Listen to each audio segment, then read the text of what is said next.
Hey, Coach Oh. Richardson coaches in Philadelphia. What? Maybe sometime we can go visit there. Yes. I Mommy's would been love there that. for a game. Yeah, we played there. We played at Temple. I don't know if I was a G. I think that might have been the year I was a G. Jeff's first year at U of L when I was a GA. But I remember playing there one year. I don't with Garrett Yeah. EKU.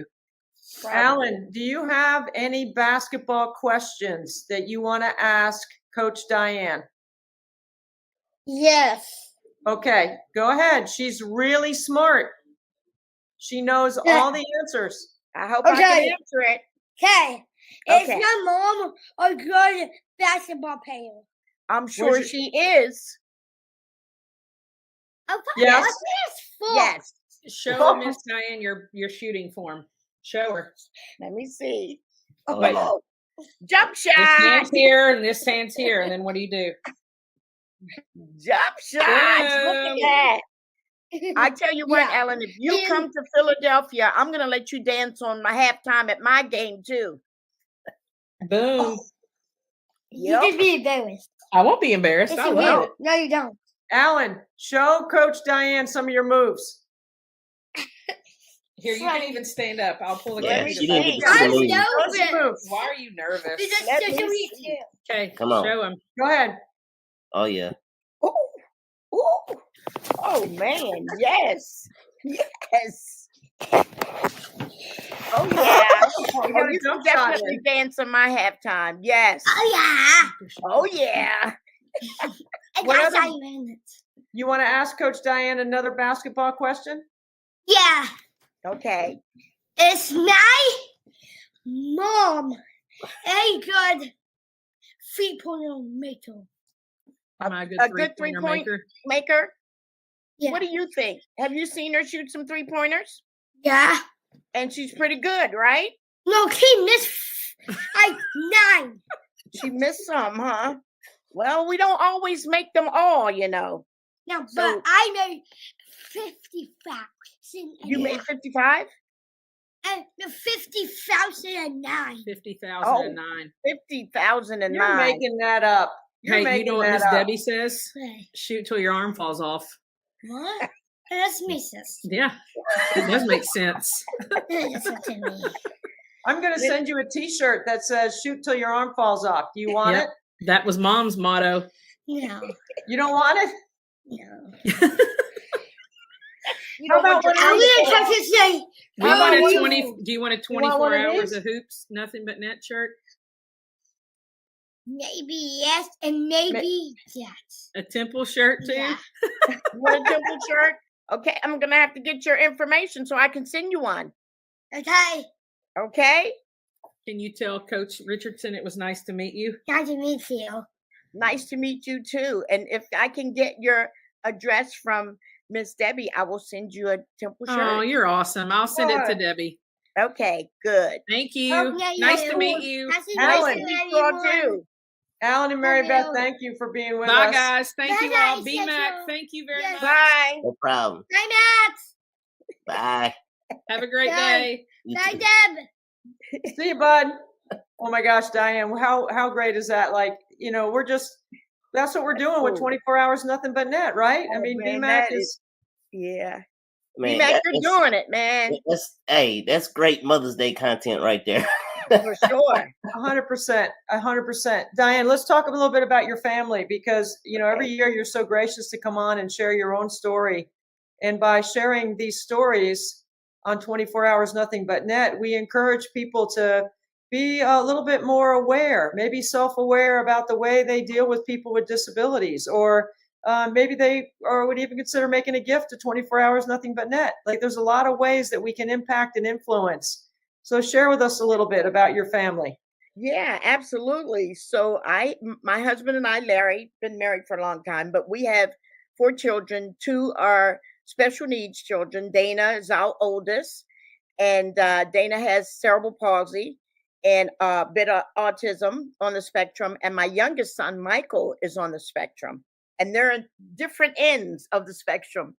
And the thing that really helped us, Dana's 40 right now, so she was diagnosed a long time ago, and things have really, really changed with exposure and people understanding more.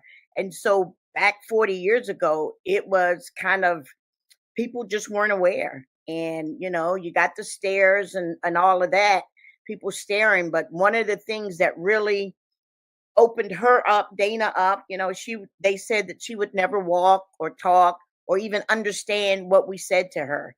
And, of course, through prayer, we kept her. They said, put her away in a home. And we decided to keep her and love her and give her all the love and care we could. And Dana now, they said she would never walk. She took her first steps at 7.5, and she ran in the Special Olympics at 12.5. And I got a silver medal, which she cherishes, her first. But that was really eye-opening for us and for her to see so many athletes that were really trying and doing really well in what they did. And it was a chance for our family to become involved with others. And now as a coach, all of these years, every year, my team, we partake in Special Olympics. And so we're helpers and all that. And it's given them an opportunity, our student athletes, an opportunity to see what it's like and to cheer these athletes on. So we absolutely love it. Learning to give, whether it's your time or your money, is definitely a skill. I think it requires some thought, and sometimes you give till it hurts, and I can't imagine the emotions that you and your husband must have gone through seeing Dana across the finish line. I mean, I can go there with you right now because I know what that could feel like. But what can you sum up how those experiences have helped shape the way you lead, the way you run your program, all the things that your players gain from that? Yeah, absolutely. It is phenomenal to see our athletes interact with the athletes at Special Olympics every year. And we always do the track event. And to see the looks on their faces and the love that they have for these athletes, and it carries them through in life, and they learn to be compassionate, and they learn to understand and to help. And every year, my team, we have an autism awareness game, and we all support, and we bring in the athletes on the court, and they dance with us and all of that too. But just the awareness and knowing how special it is to these kids, it's helpful that we can, contribute, as volunteers, but also with our dollars, because it is a big undertaking. And it's great that you do what you do, because it helps so many athletes and so many families. And I know it's a joy every year for us. It was a joy watching Dana and going and cheering and yelling and screaming like the crazy parents, let's go. And, and for our athletes too, who really get into it. Like we really get into it. There's lots of hugs, but it's a great experience for us as a family. And it's a great experience for our student athletes. And then for the community in Philadelphia when we have our autism awareness games. Diane, I always felt like through the years and through the decades, because we've known each other for a long time, we've often shared stories about our kids. So I've always felt a connection from a family standpoint with you, because when you're a parent, you just know that what the other parent's gone through, you have some empathy because you have a great understanding. But then it went to a whole new level when my sisters got involved. And now we're all one big family now. You can't shake them. I mean, you're stuck with them. They talk about you when we're together, like, yeah, we're going to get to Philly to a game. I'm going to make sure they go to your autism awareness game. Yeah, I really love that.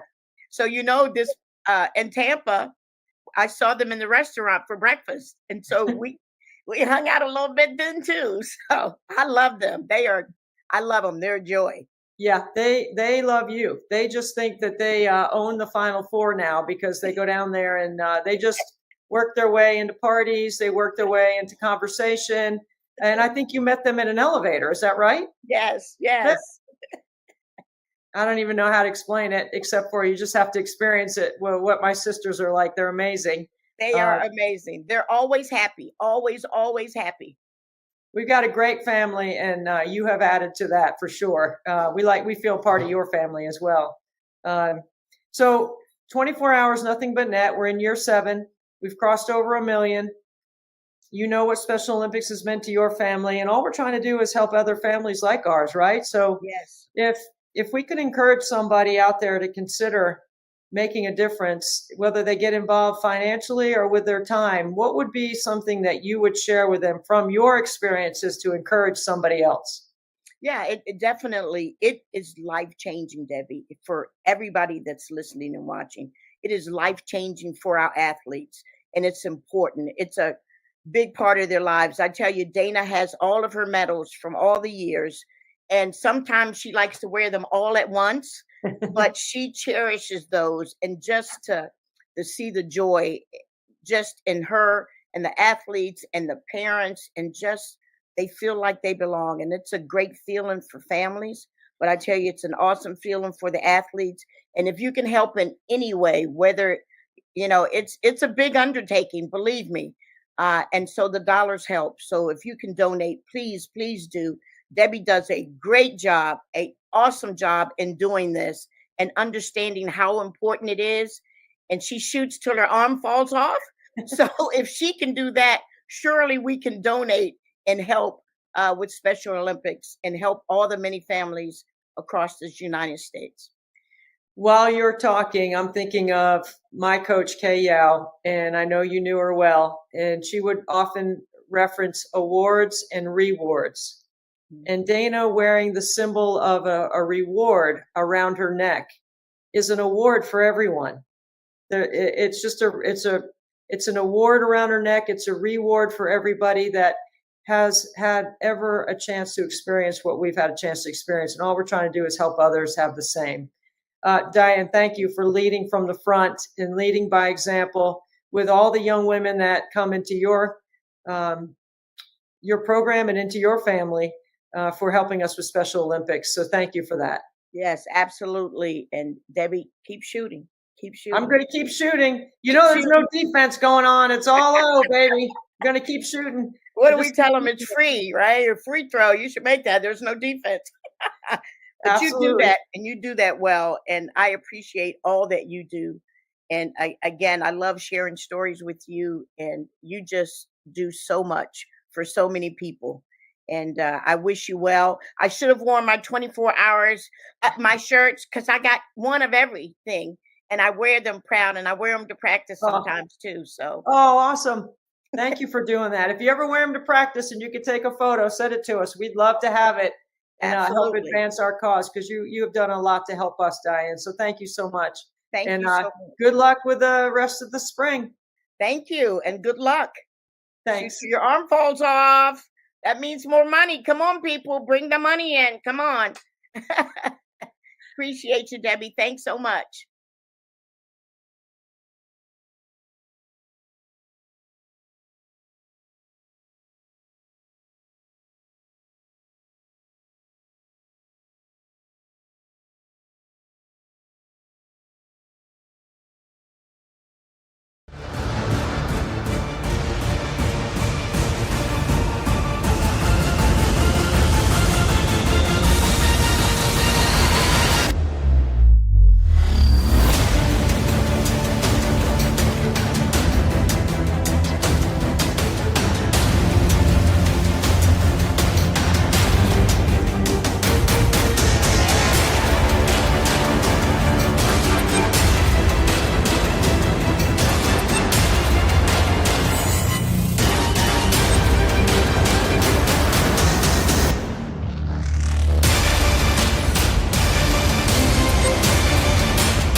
Okay, we're trying to catch up from the 5 a.m. and the 6 a.m. hours that we missed. So we're going to give it a go here. Let me just see if we can get a warm-up shot in here.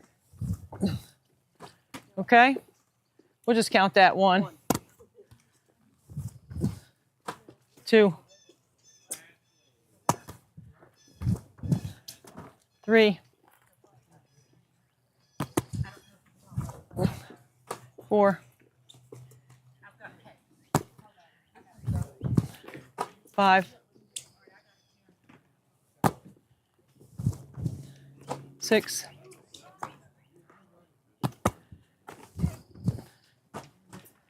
7,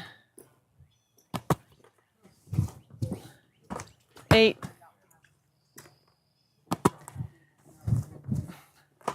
9, 10,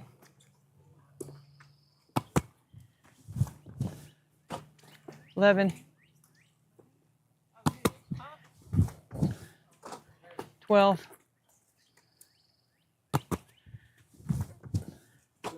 13, 14,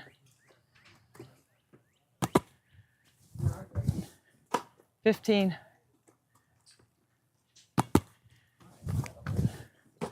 16, 17, 18, 19, 20,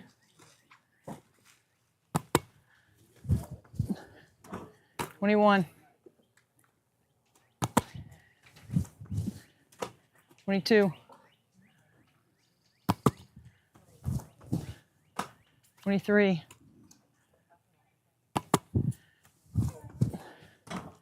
23, 24,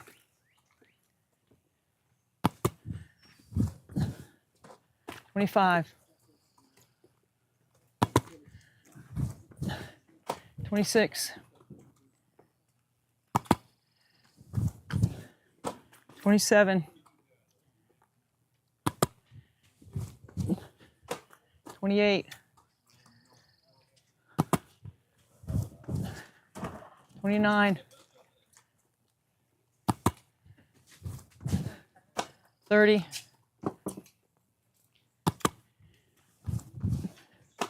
31,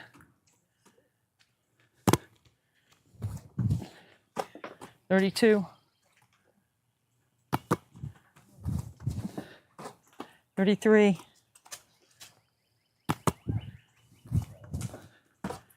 34,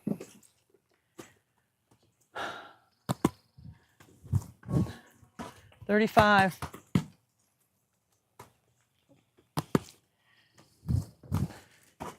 36,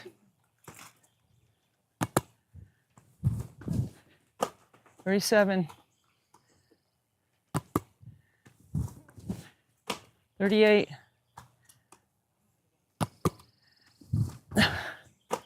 39,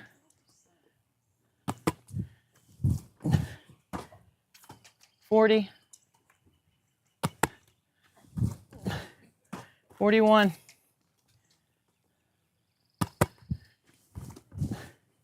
42, 43, 44, 45, 46,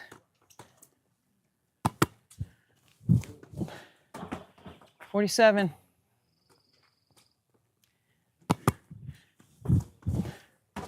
48, 49, 50, 51,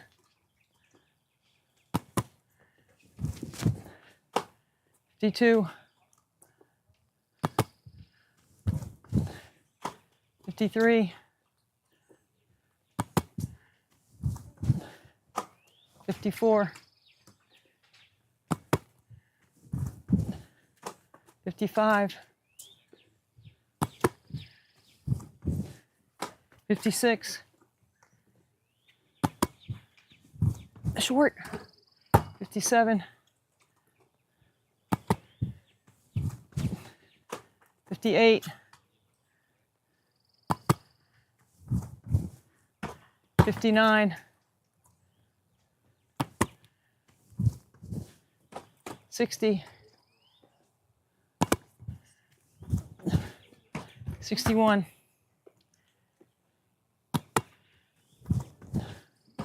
62, 63,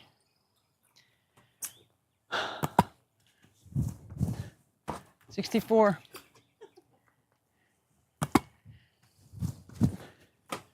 65, 66, 67, 68, 69, 70, 71, 72,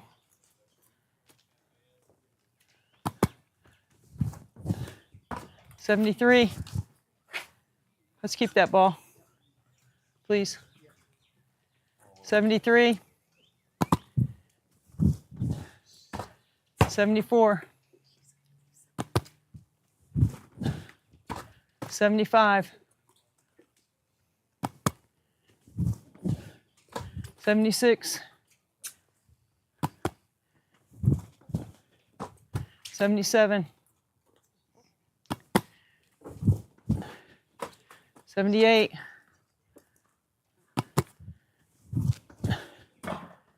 79,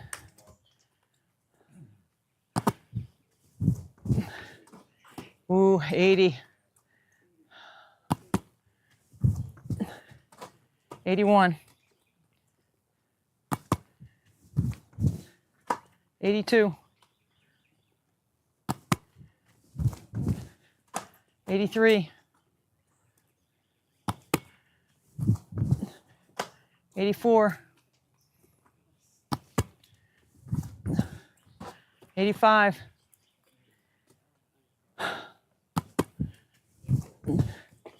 86, 87, 88, 89, 90, 91,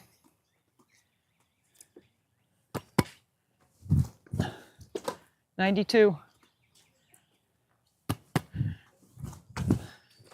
93, 94, 95, 96, 97,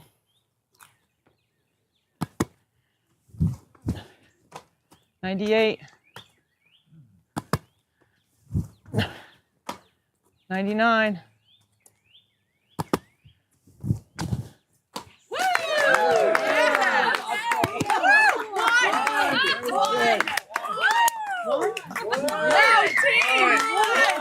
'Good team.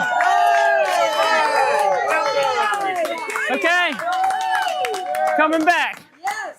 Making a comeback. One of the reasons why we stay awake all night is because every hour while you're sleeping or tuning in and checking us out, the number goes up. Right now, we're at $127,000. All for Special Olympics. 24hoursnbn.com. If you're waking up, you're on your way to church, please make sure that you consider 24 hours, nothing but net, and a donation to Special Olympics. And happy Mother's Day to everyone out there that may be watching and everyone here in our driveway. Okay? We got Coach Sweeney coming up. Dabo Sweeney, the head football coach at Clemson. I had recommended this book to a friend, and then I knew this other guy, and he had children with special needs. He had Down syndrome daughter, and he was in the hotel business. And one of his dreams was to build a hotel where he wanted to have something for his daughter that really could have gainful employment.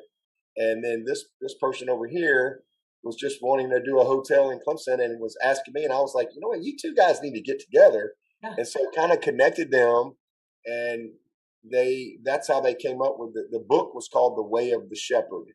That was the book, and through that collaboration, next thing you know, these two guys come together. They come and have a meeting with me, and they're like, we want you to know what we're doing, and we'd like for you to be involved. And I really wasn't looking to be involved in any type of like hotel business. But when they talked to me about what the Shepherd Hotel was going to be about, I said, you know what, that's something I can get involved with and align with. So as you know, we have this amazing Clemson Life program here, which is just incredible. And we've been very involved as a football program, but also with our foundation, for years now.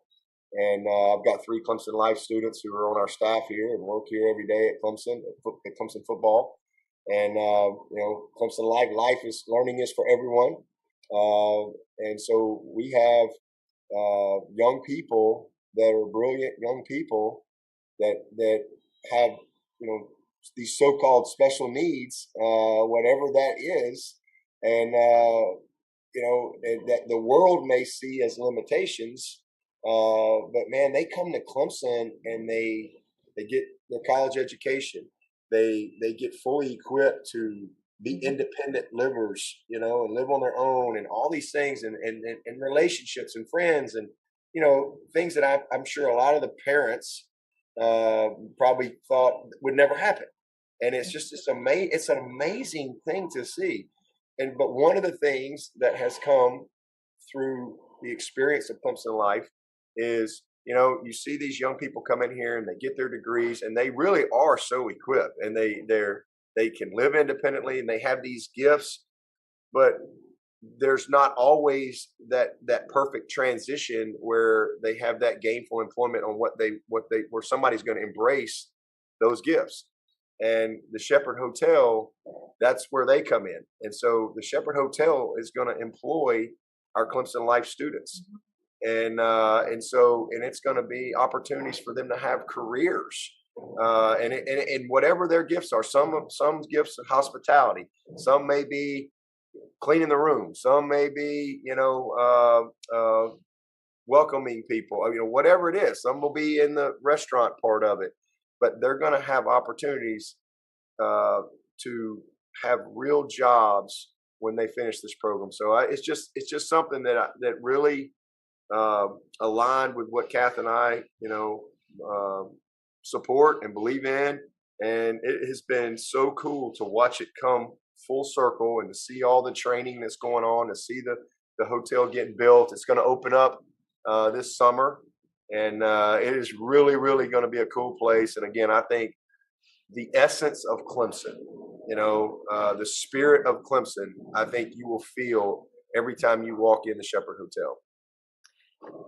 Frankie has received his letter and offer to work at the Shepherd Hotel. And I can tell you that it almost equals the day walking out to the mailbox, seeing that he got accepted to Clemson Life. It's pretty cool to know that everything you described about the experience as parents that we've had has been 100% true.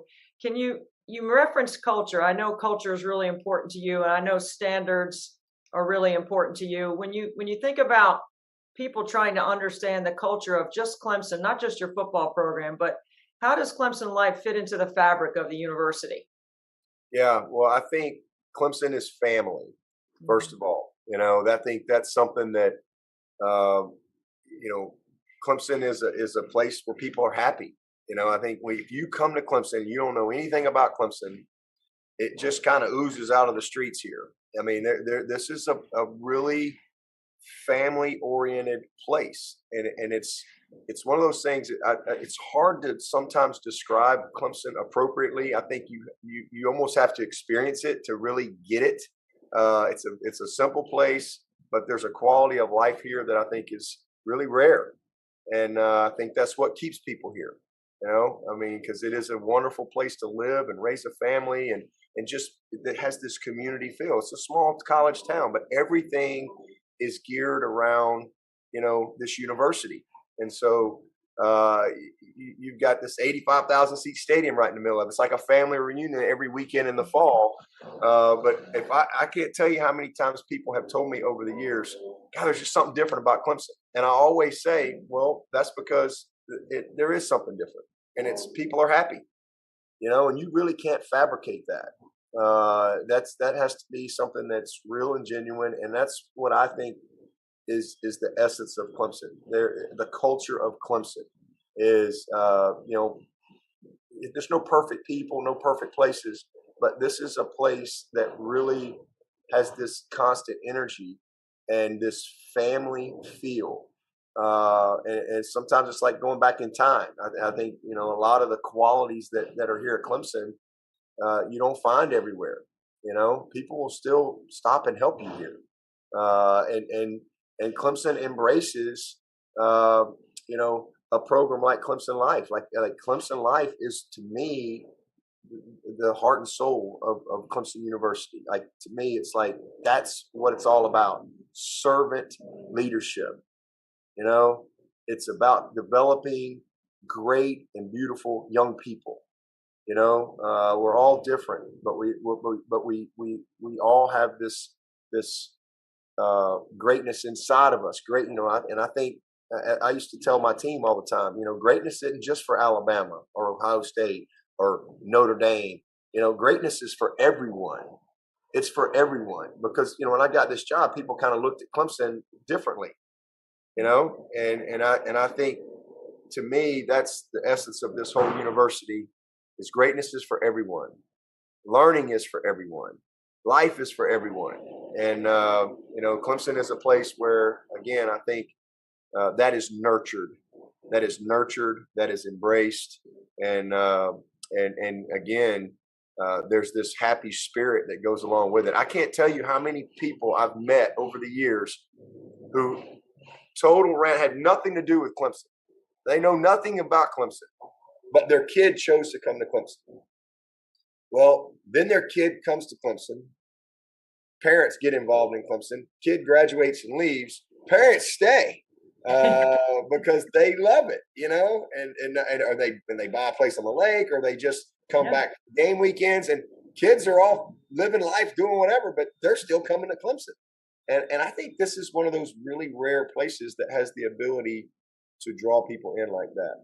And so it's a culture of family. It's a culture of serving, and it is a true community here. I don't think you could sum it up any better, Coach. I agree. I mean, I think we've shared this conversation before. You know, for 30 plus years, I've been coming to Clemson from a basketball lens, either working at Little John men's and women's games, or you know, coming up Perimeter Road, doing a game, and then going back down Perimeter Road, back to 85. Never really investing time or hanging out. And I've seen Clemson through a different lens because of Frankie and because of the Clemson Life program. One of the highlights for the Clemson Life program is always spring practice with your team, where you dedicate time in practice where the whole team gets involved in running the students through all kinds of drills and activities. Kind of share what that day is like and how much fun that is for you and your team. Because I know how much fun it is for the kids. Yes. In fact, that was probably one of the worst things about COVID, was not being able to do that for a couple of years. So this spring was our first time in a couple of years to be able to get back to doing that. So what we every fall we have a Clemson Life Day, and in the fall they come and they get to hang out in the facility and just have a fun time. We feed them, we have hamburgers and hot dogs, and then they get to come hang out at practice and watch practice and visit with the guys a little after practice and just have a good day. But in the spring, we always pick a day and they come to practice. But what we do is post practice, we have, like, we call it a county fair set up.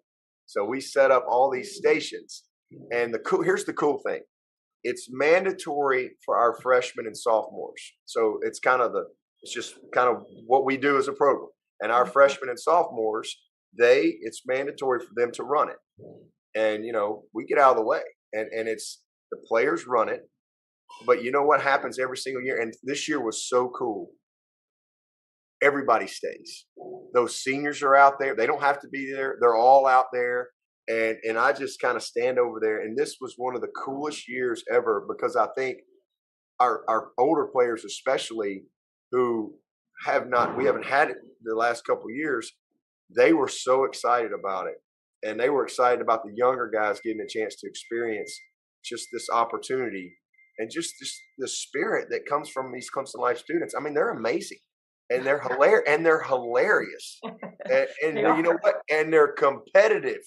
And they're just so smart. And so it's just one of the best days. So we set up these county fair, and then we just do a rotation, and they go from one thing to another. I mean, we got the quarterback toss, we're kicking balls, we're tackling dummies, we're doing the going through the bags and the chutes, and all the players are engaged, and it is so much fun. And we always end up going longer than what our time is, because everybody just forgets that there's a time, and it's just really cool to step back. And especially this year, I was standing there, I was watching, I was talking to one of the coaches, I said, man, that's what it's all about right there.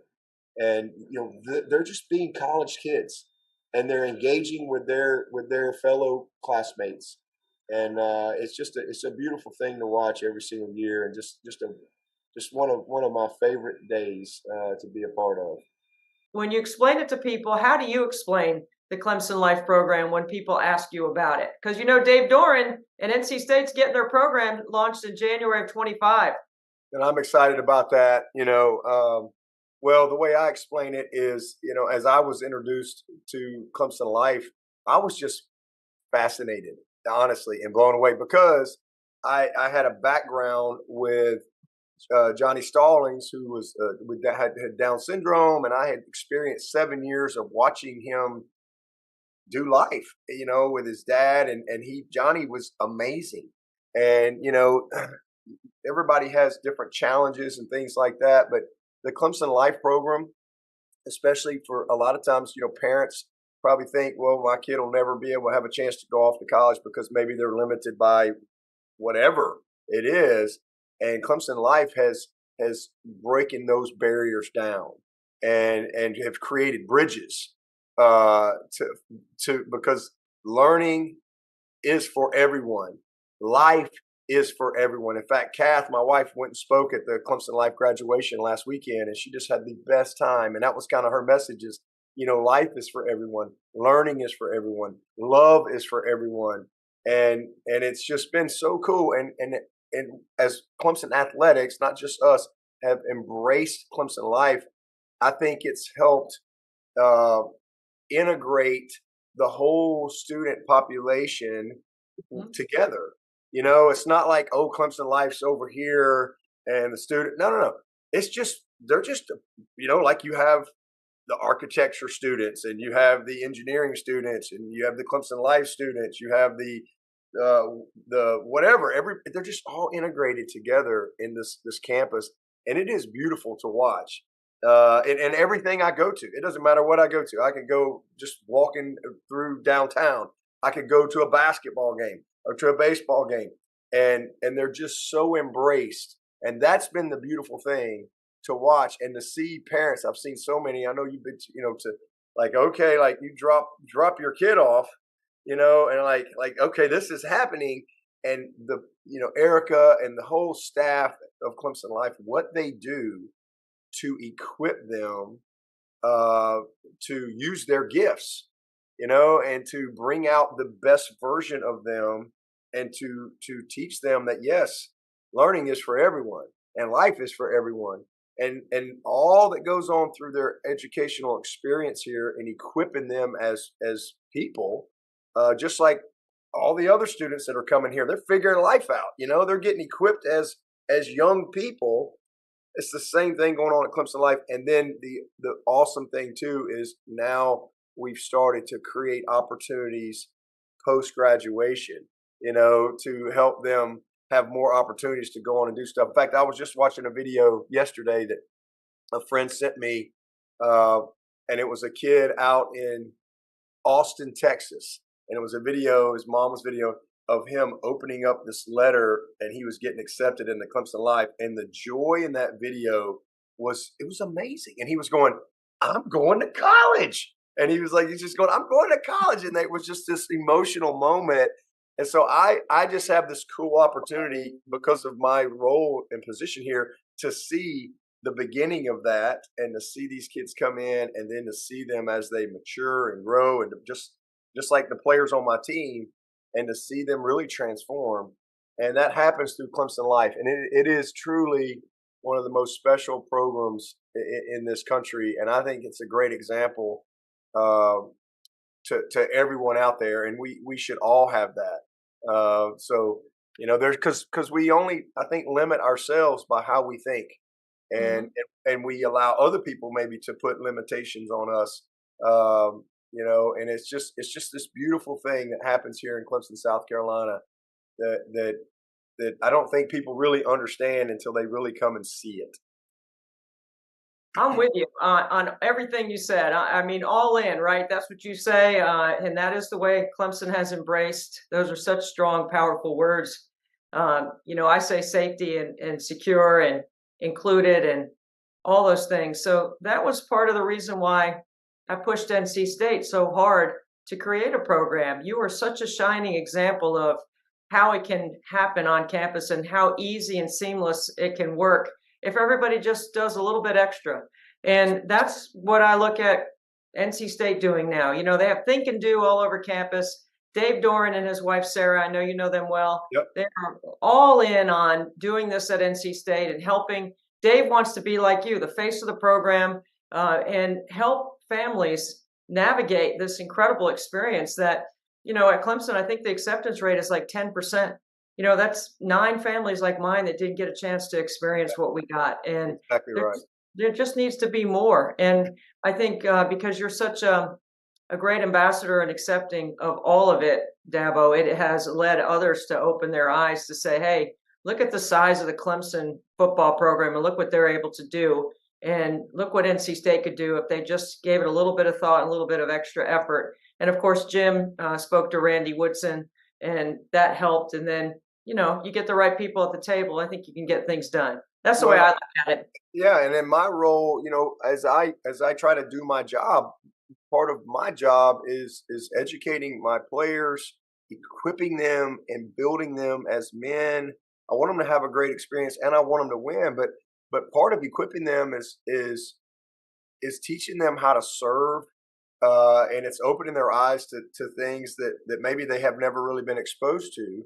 And the Clemson Life has been something that's been special to Kath and I, but it's to watch the integration with Clemson football and Clemson Life has been awesome. And I know we all, you know the story of David Seville and how that first got started, and just to kind of sit there and watch how the players, because in the beginning, they're like, they don't really know, but then they soon realize, look, he's just like, there's no, everybody's got different challenges. Like I can't see if I don't wear my contacts, right? We all have different challenges that we deal with, but it's just this beautiful thing. And I think it helps me teach perspective in my world, because in my world, it's so easy to lose perspective, with the kids that I deal with, and the expectations and performance. And a lot of these kids are told, how great they are, and they've got this talent, but helping them have perspective about life and helping them have perspective about others and serving other people and using their platforms to create joy for other people other than just on a football field, with the helmet off. And that's part of it. And so it's been an awesome opportunity for me to help do my job. And Clemson Life provides me that opportunity. And it's just this awesome thing to watch and to see the joy. I mean, we had, and I know you know this, but we usually take a day in the fall and a day in the spring where like we're going to get together, just Clemson football with Clemson Life. And it's so fun every single time. Because our team changes. And, there's new people coming into Clemson Life, and to see them just take ownership of it. I mean, they take ownership. Is really, really cool. And then my favorite thing is just the one-offs around campus, just random, around campus. They're like, "Go Sweetie!" And I get to, we just have this connection. And to see the thing with our student body and how our student body has embraced Clemson Life, it really is a great model and a great example of how it should and how it can be on every campus. And as you say, there's so many parents out there that 9 out of 10 who don't get the opportunity. So, man, I'm so excited to hear that NC State is going to, create an opportunity. I know Dave will do an awesome job in helping in any way he can as well. I want to get your take on this, Coach, about team, because you mentioned service, and I think you're always on a team no matter where you go. There's different kinds of teams, but you always have a team. And Clemson is a team around Clemson Life, and you have your football team. In basketball, because I know you love hoops, you're still playing pickup every week, right? Oh, yeah. I saw that. I took that few stitches the day before the North Carolina Clemson basketball game. I became a meme for life, but the choice was I could stay at home and hide or just embrace it and go to the game. I was going to the game, but yeah, I had 3 stitches, but hey, we won the game, just so you know. Hey, I won $20 on that, because when you popped up and I saw that, I said, I bet he got that in a pickup game. I did. It was a finger. It was actually a finger. It was a finger. Ooh. And it just slit my eye. Right. I mean, like a clean slap. 9:30 at night, I'm getting stitched up on a Friday night by our team doctor. I called him. I was like, I've sent him a video. I'm like, I think it's okay. And he's looking at me in the FaceTime. He's like, that's going to need some stitches. I'm like, oh my gosh. Yeah, it was a good one. I'll have to say that was a good one. But I want to ask you about this, because in basketball, there's the stat sheet, and then there's the non-stat things, like running the floor hard and setting good screens on angles, or closeouts, box outs, and there's screen assist. There's a lot of things there. What are the things that make football players really good teammates? And then how does that apply to the overall success of what you do? Yeah, well, I think, in football, there's 11 guys, and it's unlike basketball, basketball, you got to go play defense, and you have special plays. So you got special teams as well. And you're kind of you do all of that. But in football, you don't play both ways. So you play offense and you play defense, and then you have a whole third of your team is special teams. And so, being a great teammate in the game of football is so important, because it takes so much. I mean, we have 135 guys on the team and only 11 on the field at one time. So being selfless, you're really embracing whatever role you have on the team, and just, we call it doing your 111. And if you're on that field, it's so important. The way you're a good teammate is your job, and you do your job with the efforts that we expect, because everybody's counting on you. And just like in defense, being a great teammate is, okay, I've got the A gap. Well, I'm going to be in the A gap, because if I'm not in the A gap, I got 2 people in the B gap. Man, here goes a big play. So just being responsible for your role and whatever it is, whether you're one of the 11 on the field or you're the guy that's preparing them through the week.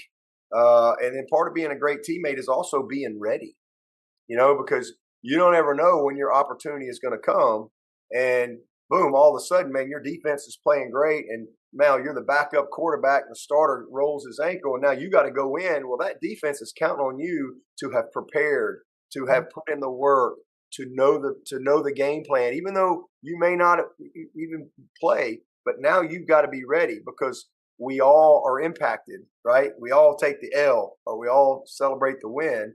And so I think those are some of the things, but supporting your teammates, being ready, extra effort, practicing each and every day, coming to work. We in our game, unlike basketball and baseball, like you don't get to play 2 days later, or in baseball tomorrow.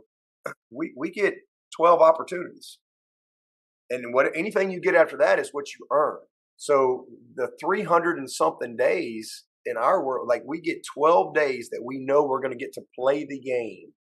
All right. And so those other 300 and something days, we're just practicing and preparing and meeting and training and all those type of things. So, every single game is huge. So you have to treat practice. You have to create game habits at practice. You have to create that mindset you have to fall in love with that part of it.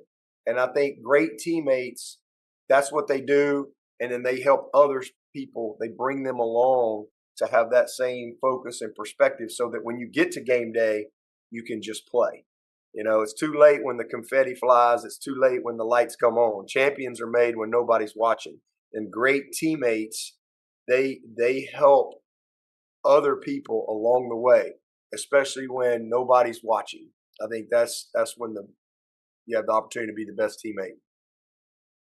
I think that's what Clemson life is. I think there's great celebration and being part of that team, because that team helps each other. They look out for each other. There's definitely their own culture of protection and safety and security and involvement. They're constantly together doing things. It's a wonderful community, and it's just a perfect setting to be able to have those kinds of experiences. Which leads me to what you had mentioned earlier was about graduation from Clemson life. Frankie's in his second year. He's got 2 jobs, one at Yorpie, one at the Shepherd Hotel. And I know the Shepherd Hotel is something that I know you're very fond of and that you're a part of in creating it, naming it, all that stuff. South Carolina has, the University of South Carolina is going to have a Shepherd Hotel. And now that NC State has a life program, or whatever they're going to call it, because I'm not sure what they're going to call it yet, but they're prospecting property right now for a Shepherd Hotel in Raleigh. And it's an incredible, it's just incredible synergy, really. I mean, how it's all come together. It's a natural postgraduate job for Clemson Life students who graduate and want a job. Can you share a little bit about the Shepherd Hotel and what it's meant to you and your family?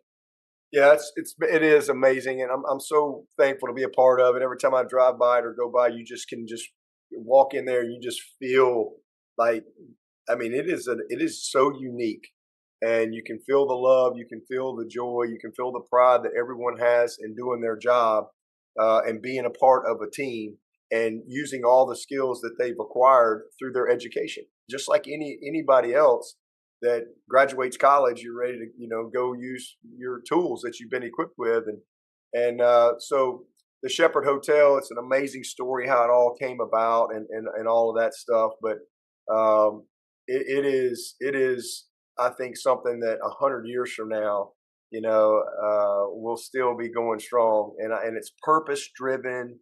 It's rooted in it's not just a for-profit business. I mean, it is rooted and built on purpose with core values, and every little detail was well thought out, and just such great intentions by the people there. But what it's done is it's really created synergy with the university, Clemson Life, the town, you name it.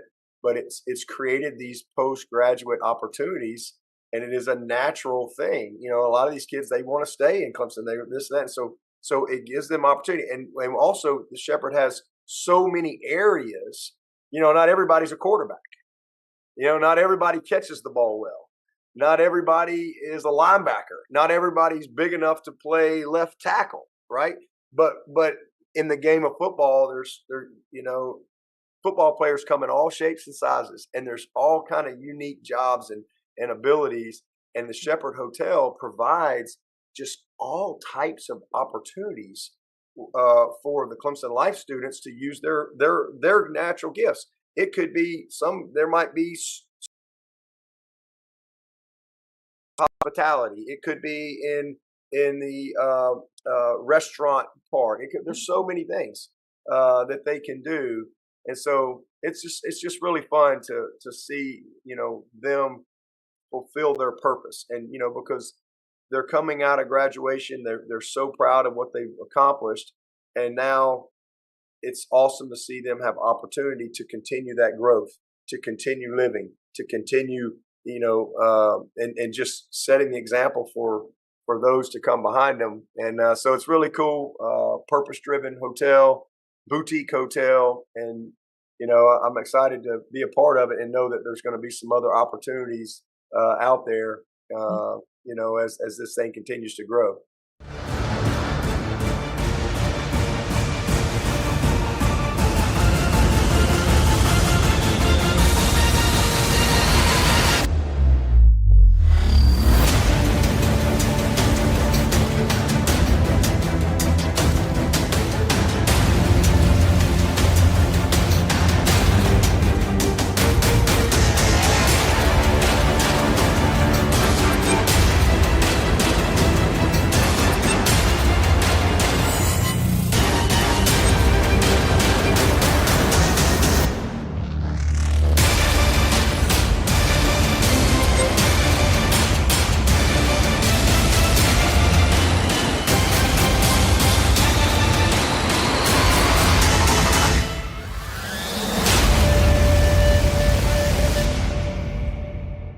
Okay. Okay, everybody, 9 o'clock. What do we got? 9. This is our 9 o'clock hour. We still are down 100 from the 6 a.m. hour. We were in a significant weather delay here. But looks like the sun's trying to come out and we're getting towards the end here. So let's see, let's get another ready to go. That'll be 1. 2.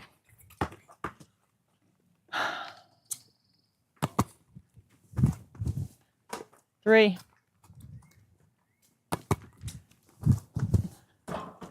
4.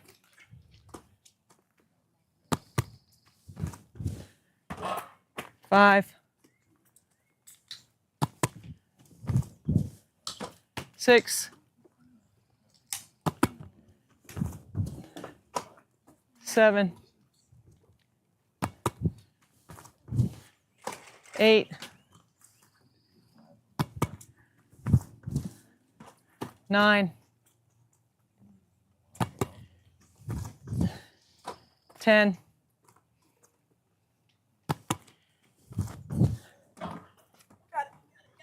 10.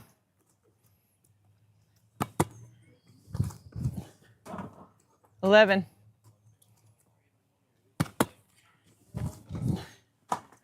12. 12.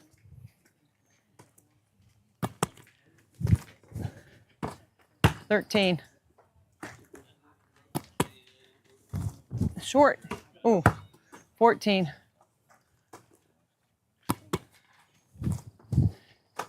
15. 16. 17. 18. 19.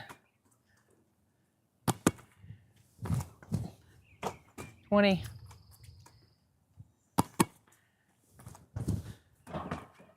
20. 21.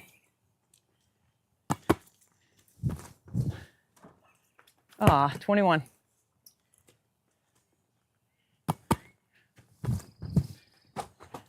22. 23.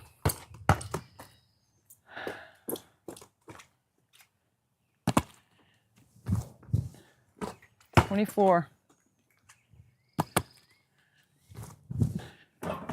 25. Short. 25. 26. 27, 28, 29, 30,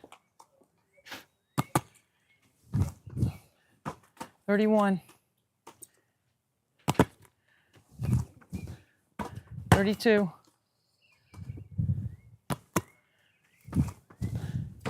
33, 34. Thank you, Sanchez. 34.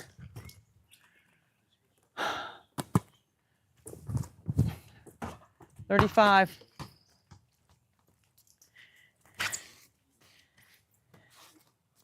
35. 36. 36.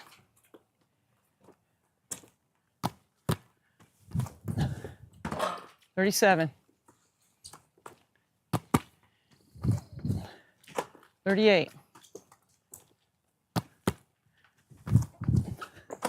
39.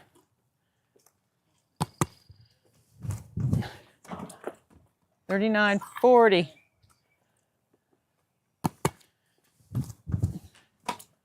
41. 42. 43. 44. 45. 46. 47. Oh, it's off. 47. 48. 49. 50.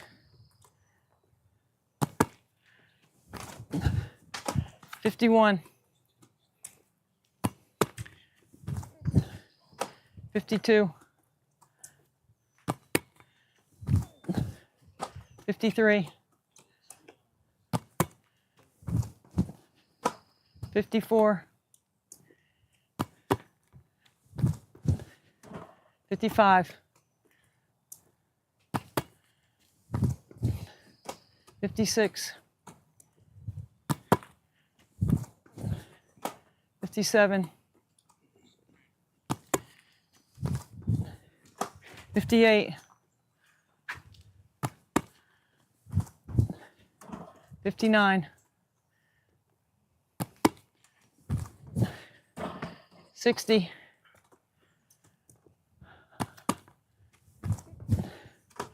61.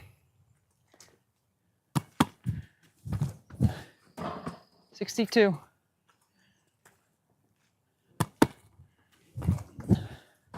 63.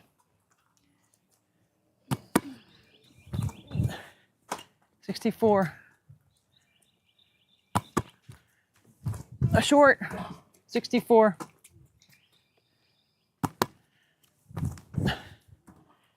64.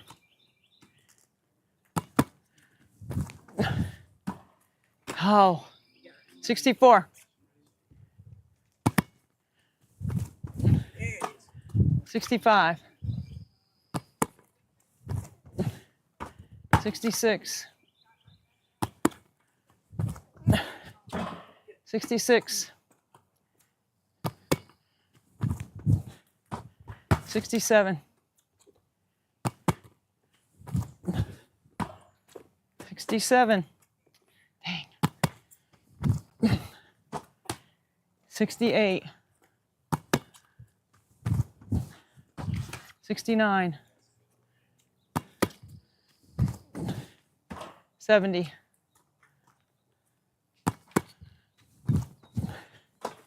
71. 72. 73, 74, 75,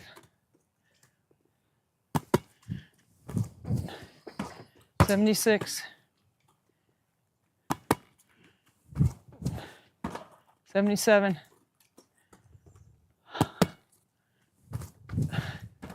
77, 78, 79, 80, 81, 82, 83, 84, 85,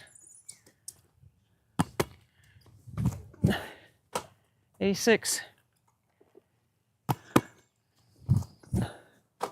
87,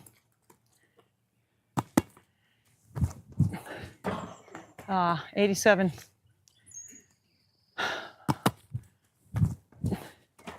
88,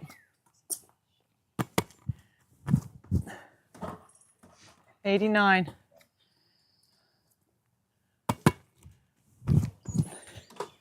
90,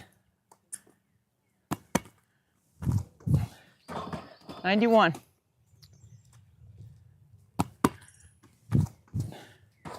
92, 93,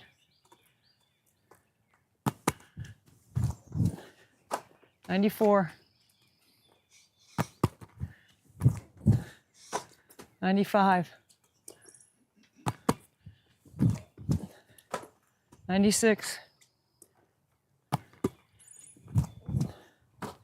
97, 98,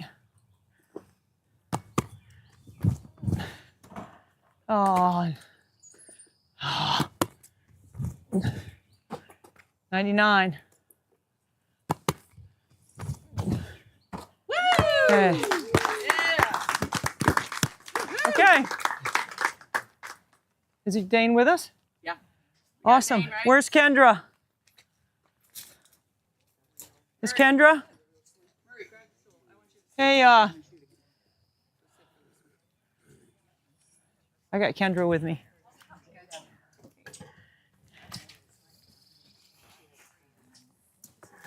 Kendra, I want you to participate with this interview with me. Oh, fun. So we are at $130,000. Our number has gone up once again in the last hour, so that's very exciting.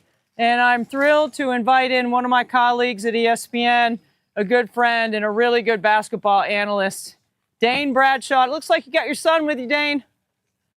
I do. I got my man Baylor Bradshaw with me, 13-year-old who we'll get into here. Thanks to you, he's that shot's getting better and better. Congratulations on the money raised.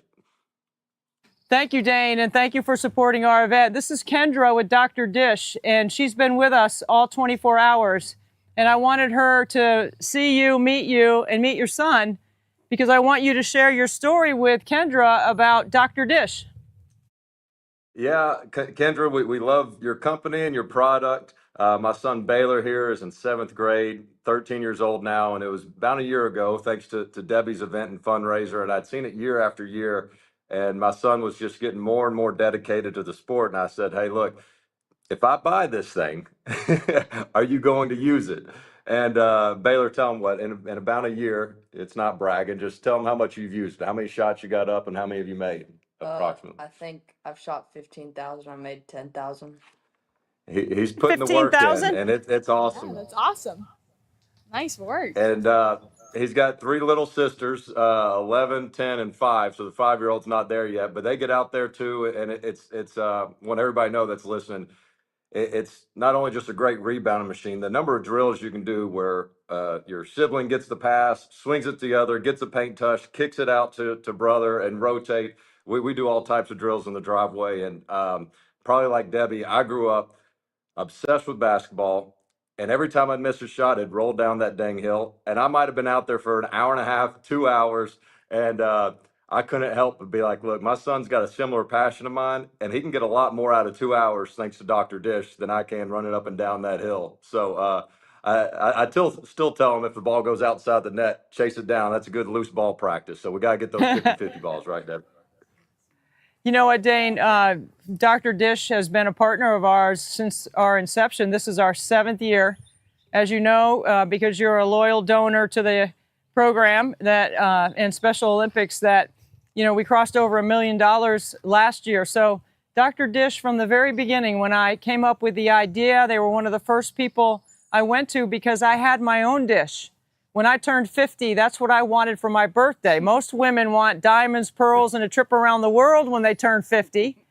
And I wanted a shooting machine, a Dr. Dish. So I used it for camps, clinics, and teaching and the things that I do. But then it's been an invaluable training tool for me to prepare for 24 hours, nothing but net. So Kendra was kind enough, and awesome, Doug Deb. Wilson You, is the CEO. And excuse me, but for Doug and everybody, like this thing, you can grow into it. Just the other day, my son's getting taller, going through a growth spurt, and we kind of noticed his shot was getting a little bit flat.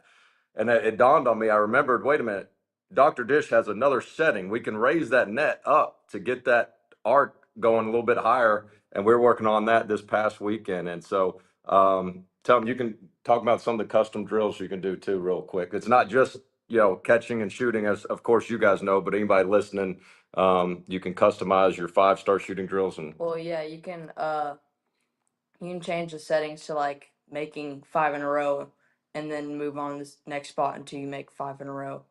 And you can do that. And it's not just like a limit of 50 shots. It's just leave that spot until you make 5 in a row, or how many shots you want until. yeah, the customization, the app, the software that comes with it, you guys have it rolling. I've shared it with plenty of people.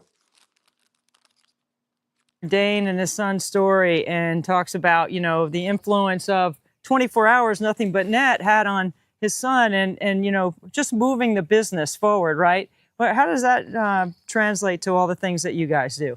Yeah, no, Dr. Dish, since the beginning, Doug's motto has always been be better every day.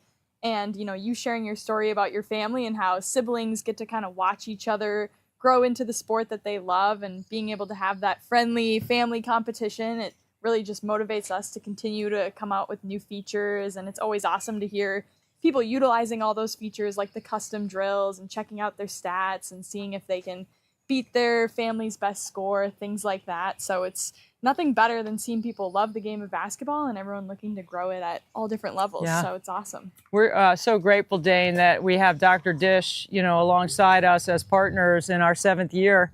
Anybody who makes a donation, no matter the amount, is automatically eligible to win one. And we've been able to gift a grandmother in Minnesota, a grandmother in Texas, a police officer in Rhode Island, a volunteer to Special Olympics in the upstate of South Carolina, a local media personality who donated it to a local high school. I mean, we just had great stories about who has been able to win this dish. And when you told me that the influence that it had on you and your ability to get out there with your son and maximize your time with him, not just playing basketball, but hanging out with your guy, right? Yeah. And you know what else? Sometimes he needs to be away from me and my voice and not have Dad correcting every single shot. So getting that alone time on top of it is good too. I'll tell you, and I know I sound like a sales pitch. Y'all's customer support has been awesome. Anytime we have some sort of issue that we're not sure about, and usually it's user error, you guys always come to the table. So appreciate you. Dane, we wish you and your family a happy Mother's Day to your wife. And thank you for spending some time with us. We're grateful to have our partner, Dr. Dish. I'm glad that you guys are utilizing your machine. And I'm trying to maximize the use of mine, too. Well, last thing I'll say, Debbie, to all those out there, I hope you guys continue to break records. The Bradshaw family will double their donation this year to help you keep growing more and more. So hopefully that continues on. Dang. But anyway, thanks for all Thank you, you Dane. do. And, You've been a great thanks for teammate including on us. the air at ESPN, and you're certainly a great teammate in this event. So thank you so much for doing that, and have a great day, okay? Thank you, You too. Kendra. Happy Mother's Day, Thank everyone. you both. See you guys. Bye-bye. All right. Oh, yeah.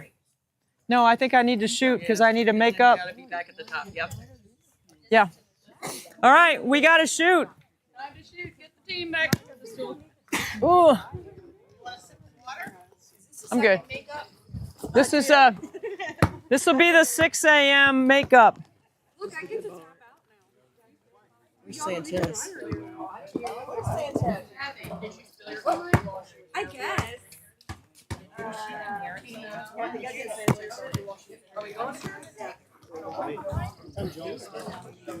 Sorry.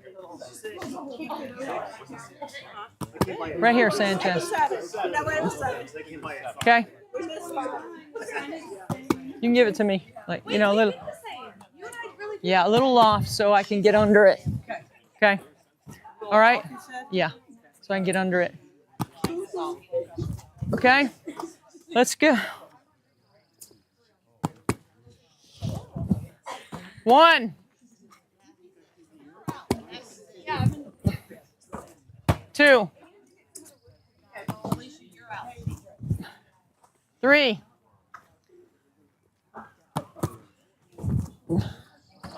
4, 5,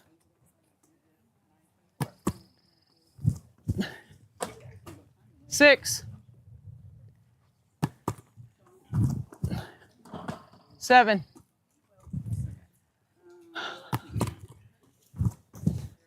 8,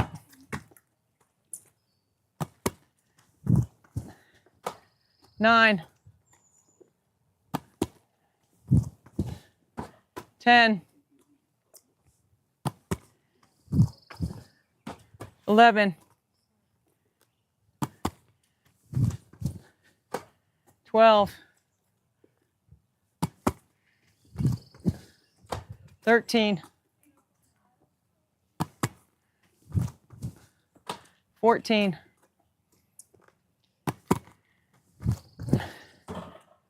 14. That was way short.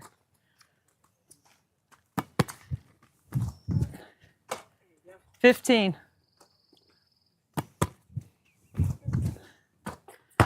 16, 17,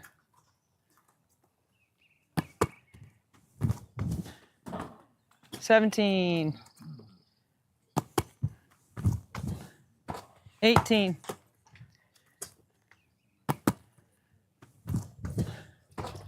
19,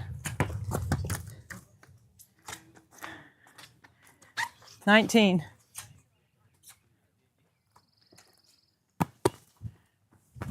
short. Oh, 20,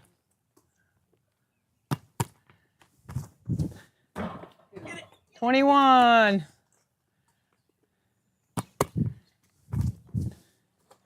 22,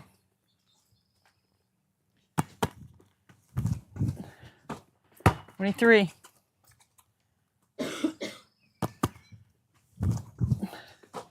24, 25, 26, 27, 28,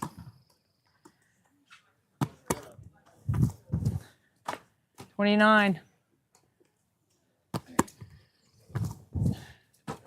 30, 31,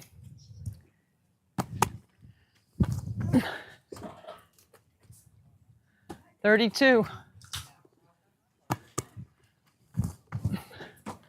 33, 34, 35,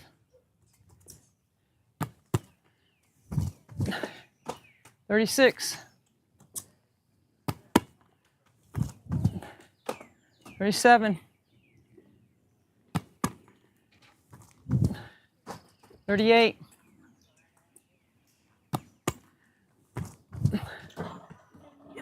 39,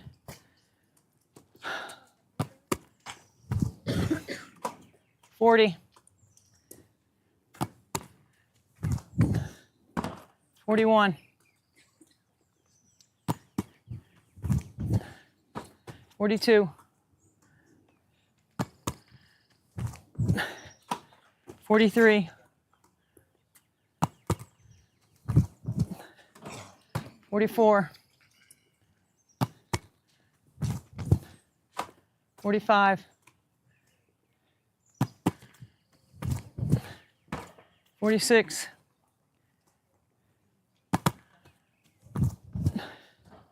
46,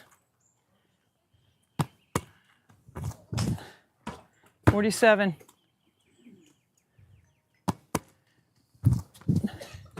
48,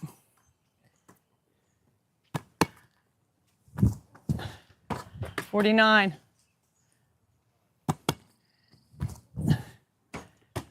50, 51,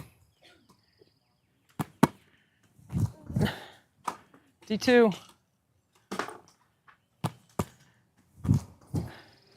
53, 54, 55, 56, 57, 58, short, 59, 60,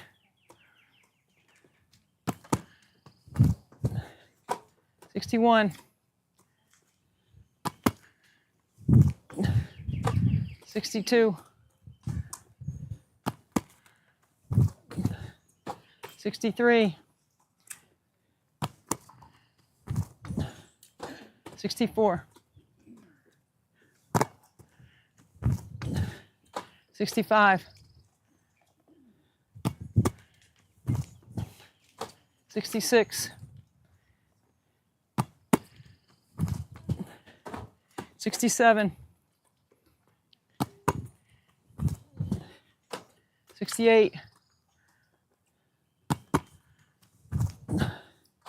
69,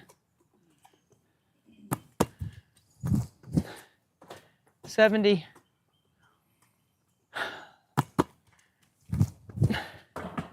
71,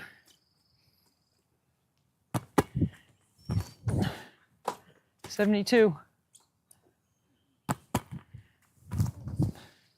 73,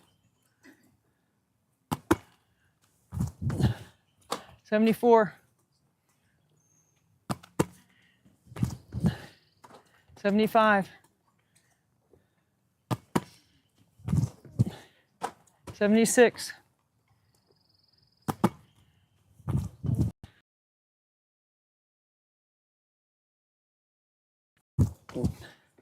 78, 79,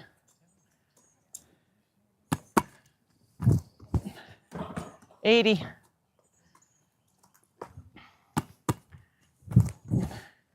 81, 82,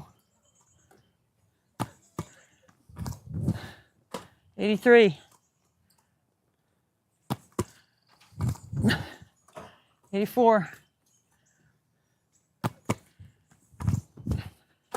85,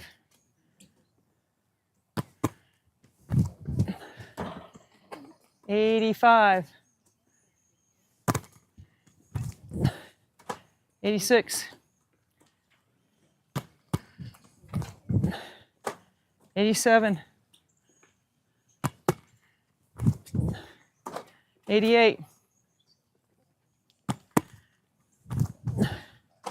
89, 90, 91, 92, 93, 94,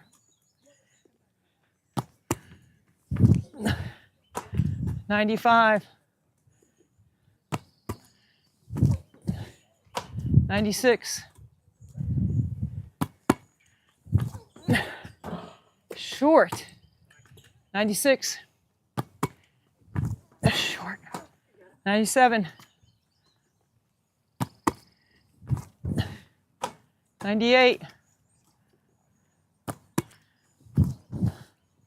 99, okay, all right, okay, now we're all caught up. That was the 6 a.m. shots from the rain delay, the weather delay. So we're all caught up. So I've made 2,200, right? Yes. Only got to make 200 more? Yep. Yes. That's it. Okay. All right.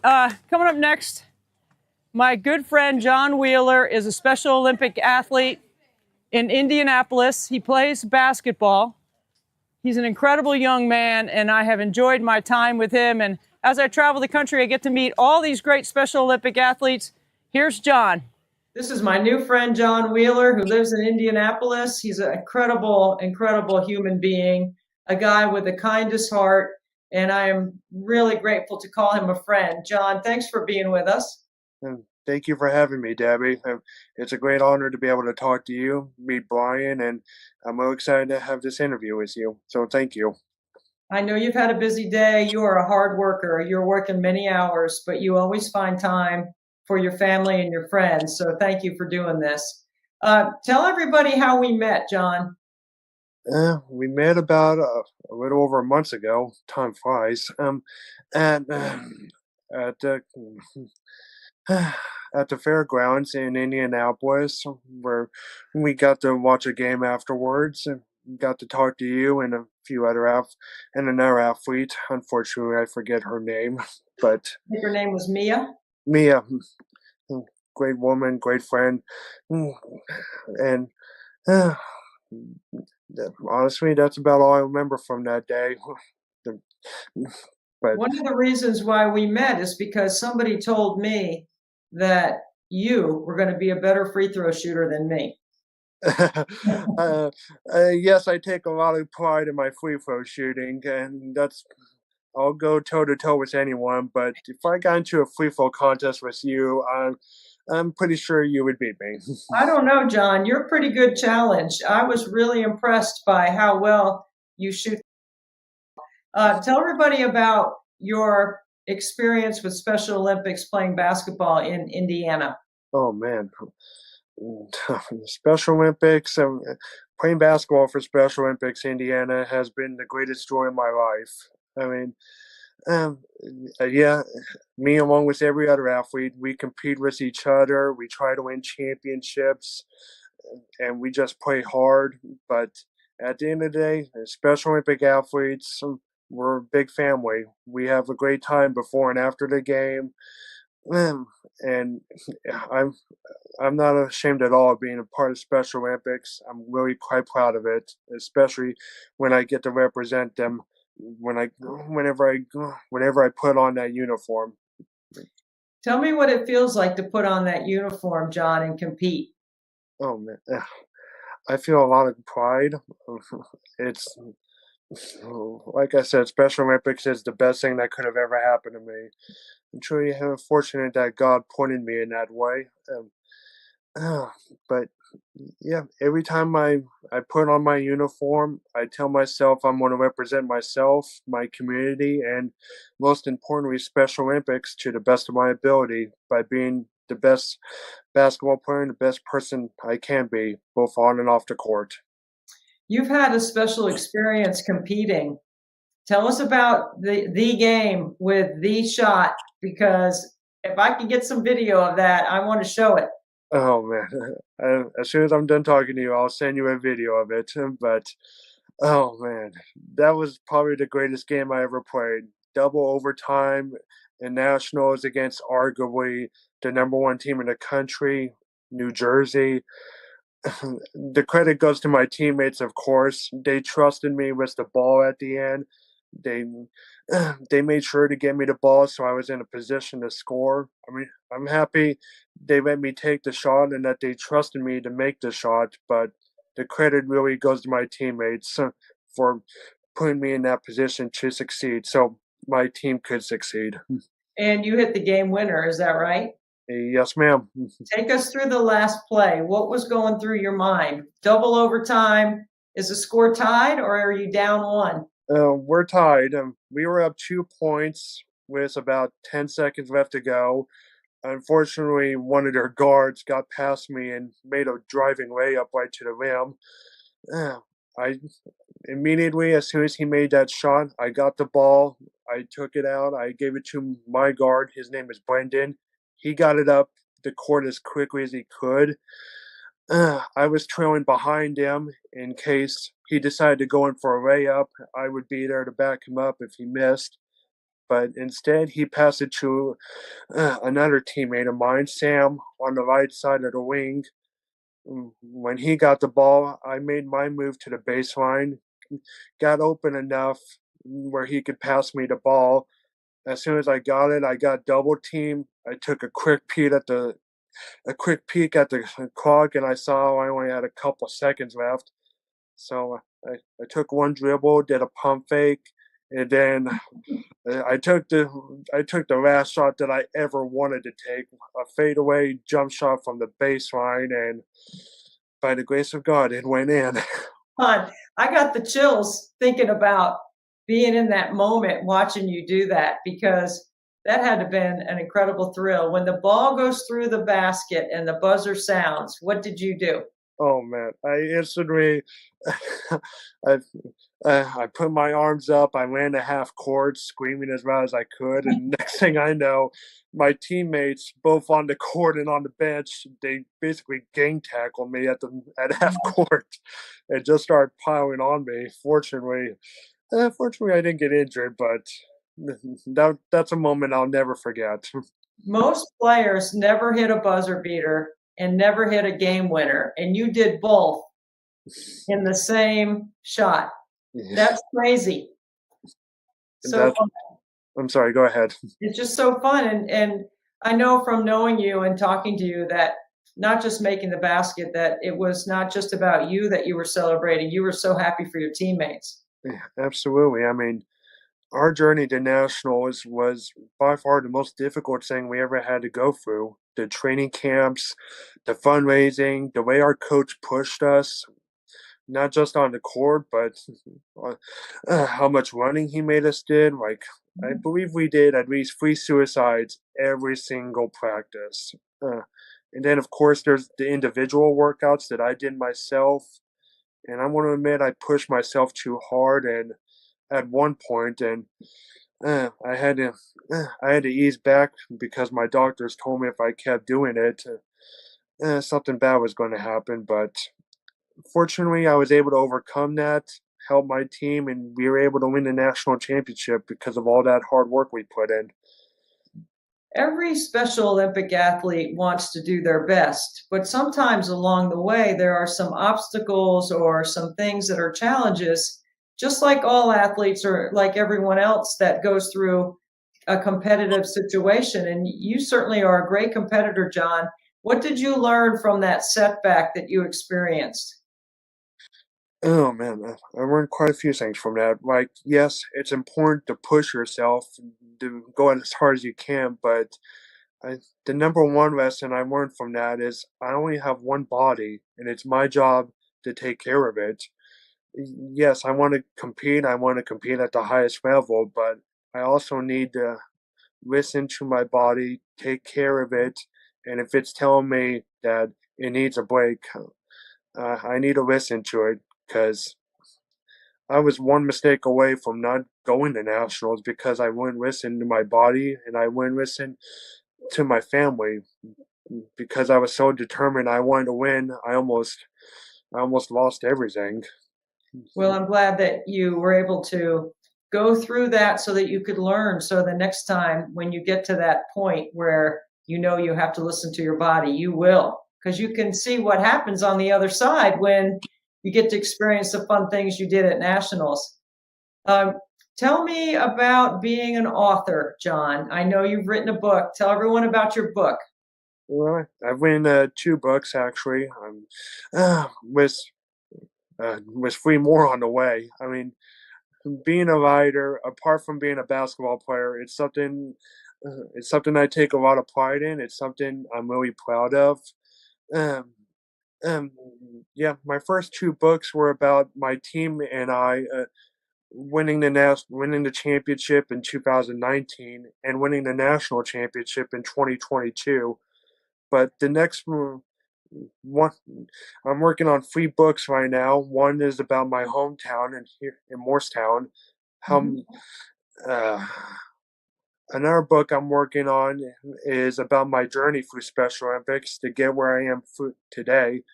But one book that I'm currently working on is probably my favorite book. I'm talking to other athletes from around the state, no matter what sport they play, and I'm writing down their stories and making sure they get the recognition they deserve. Because as great as I am, there are athletes all over the state who have done amazing things, even better than me, and I really believe they deserve recognition for all the great things they've done.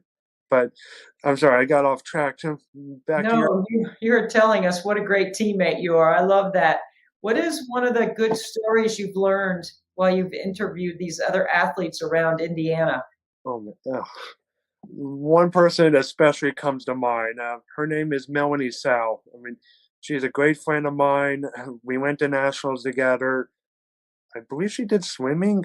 I could be mistaken, but she was down at nationals with me, and her story is just unbelievable. I mean, she is the first athlete in the history of Indiana to not only become an athlete, but she is now the county coordinator for her county. I mean, for an athlete to accomplish that, that takes a lot of work, a lot of effort. I mean, she's an athlete I look up to immensely because of how much she puts her heart into her work. And Well, I can't wait to read that book. I bet the stories are going to be so inspiring. We all want some inspiration in our lives, don't we, John? absolutely, I mean that's why I'm writing this next book because I'm telling every athlete to join Special Olympics. You're going to have another family, and you're going to have countless experiences that you're going to be able to look back on and just be real proud of. I'm so proud of you, John, for spending time sharing your story with us. If there's somebody that's listening or watching and thinks that maybe they could help Special Olympics, why would you tell them to do so? Because Special Olympics will change your life. I mean, no knock to the NBA or the NFL, pro athletes. I enjoy watching pro athletes, but you cannot measure the heart of a Special Olympic athlete. We play with sportsmanship. As I said earlier, whatever sport we play, when we're not competing with each other, we're a family. We look out for each other. We're there for each other. I mean, quick story. back in back in 2022, before my team went to nationals, we competed in the state championship, and unfortunately, we lost uh, for a lot of reasons. We gave the other team, Boone County, a good game, but they just played better than we did, and we ended up losing. But after the game, they shook our hands. We shook their hands. We congratulated each other, and one of their players and a very good friend of mine, his name is Brandon Horton. He personally walked up to me and said, "John, you need to go down there and show everyone when you go to nationals that you guys are the best." And he had my back. His team had my back. I mean, Wow. how many teams after a state championship game do you go up to the other team and you tell them that? That doesn't happen very often, John. You're right. And I've only seen it a handful of times, which is why I'm proud to be part of Special Olympics. Our sportsmanship and the way we talk to each other, it makes me real proud to be part of this organization. You make me proud to be a good friend and a great teammate. And that's what we're all looking for in life, are really good teammates and everything that we do. And I would count you as one of a handful of really good teammates I have, because you inspire me, you lift me up, you bring joy to everything you do, and you have such a great attitude.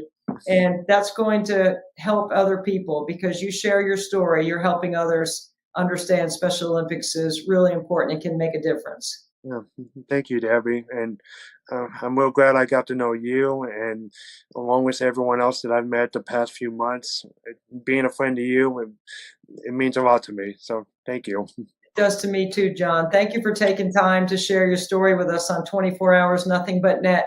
I'm going to dedicate one of my hours to you because I'm going to need your inspiration probably about 2 or 3 o'clock in the morning when I'm on the free throw line shooting free throws. So I'm going to think about you. Thank you, Debbie. And friendly competition. If you ever want a free throw contest, you'll probably win, but I like to go against the best. Bring it on, John. Bring it on, baby. I got it. Next time I see you, we're going to hit the line and we're going to make some free throws. Absolutely. Sounds good, Debbie. Thank you. Okay. Thanks, bud.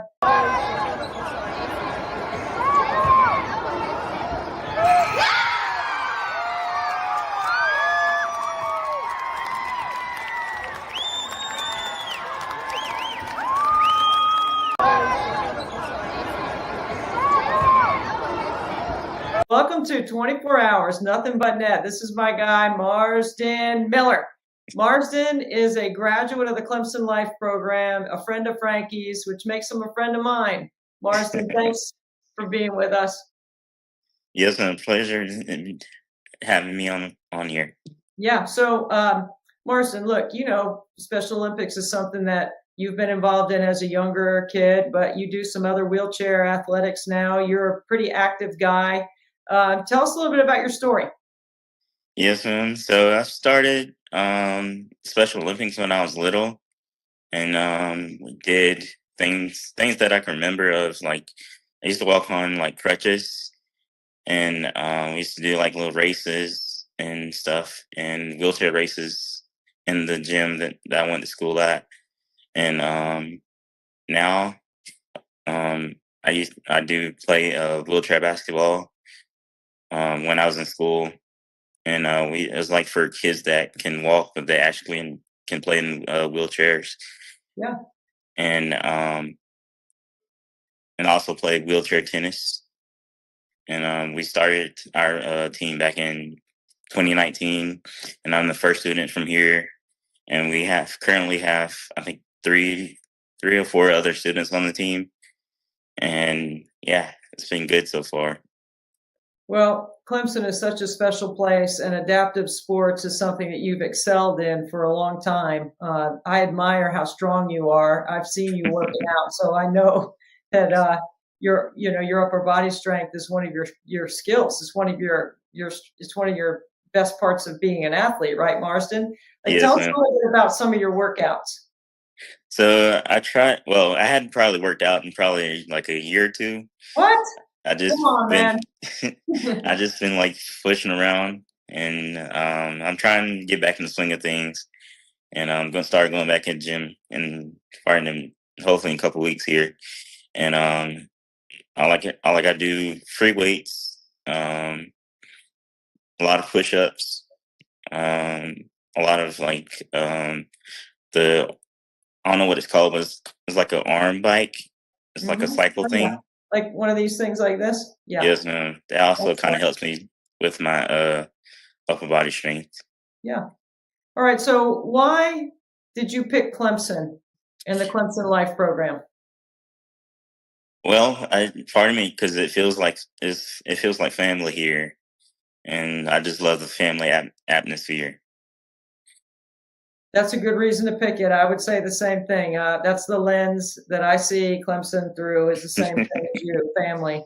That's why no matter what year you graduated from Clemson Life, it's like we're all together, making sure that we find ways for everyone to find success, including you. And you found some success. Tell everybody about some of the great jobs you've had around campus. Yes, ma'am. So I work for the president of the university, President Clements. And I also worked for Clemson football. I used to do security for the team. And back for COVID year, I did like stuff for recruiting and worked at the front desk. Got to go to practice with the team, eat dinner with them. And my goal is one day work for the NFL and be like a scout or do something in the equipment room for the NFL one day. I mean, can't Dabo just like snap his fingers and make a call and make that happen for you? I mean, you've worked for the two most powerful people on campus, Jim Clements and Dabo Sweeney. Yeah. Yes, ma'am. How do you see yourself getting a job as an equipment manager in the NFL? It's kind of like how I'm like, you got to know somebody to get in there. I know a couple people that work for the Panthers. One guy used to work here. He used to work in video. His name's Todd Green. I try to keep in contact with him. I saw him a couple months ago when the Panthers came here for the they had like a little pre-practice game here before the season started. And so and I'm trying to keep in contact with them and just trying to keep my foot in the door and hopefully one day make that happen. Well,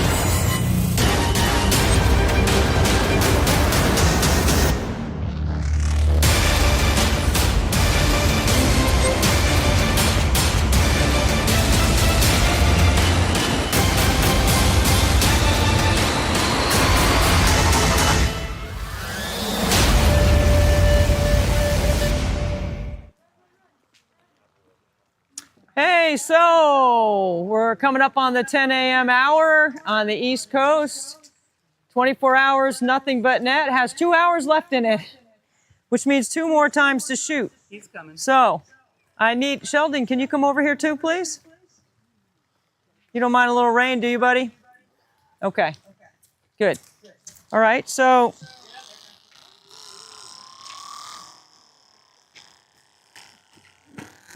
somebody.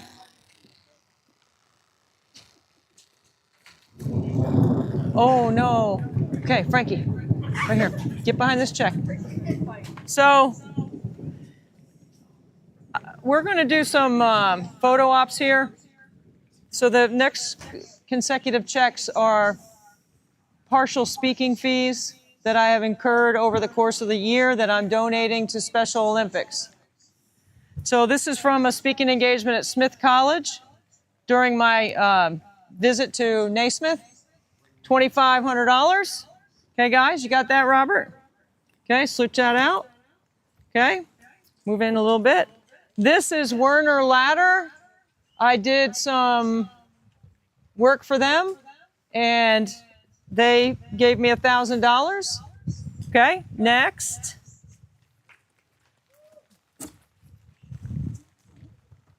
This one is the North Carolina Sports Hall of Fame, which was in Greensboro on Friday night. And this is part of my contracted fee, $1,500. Okay, very good.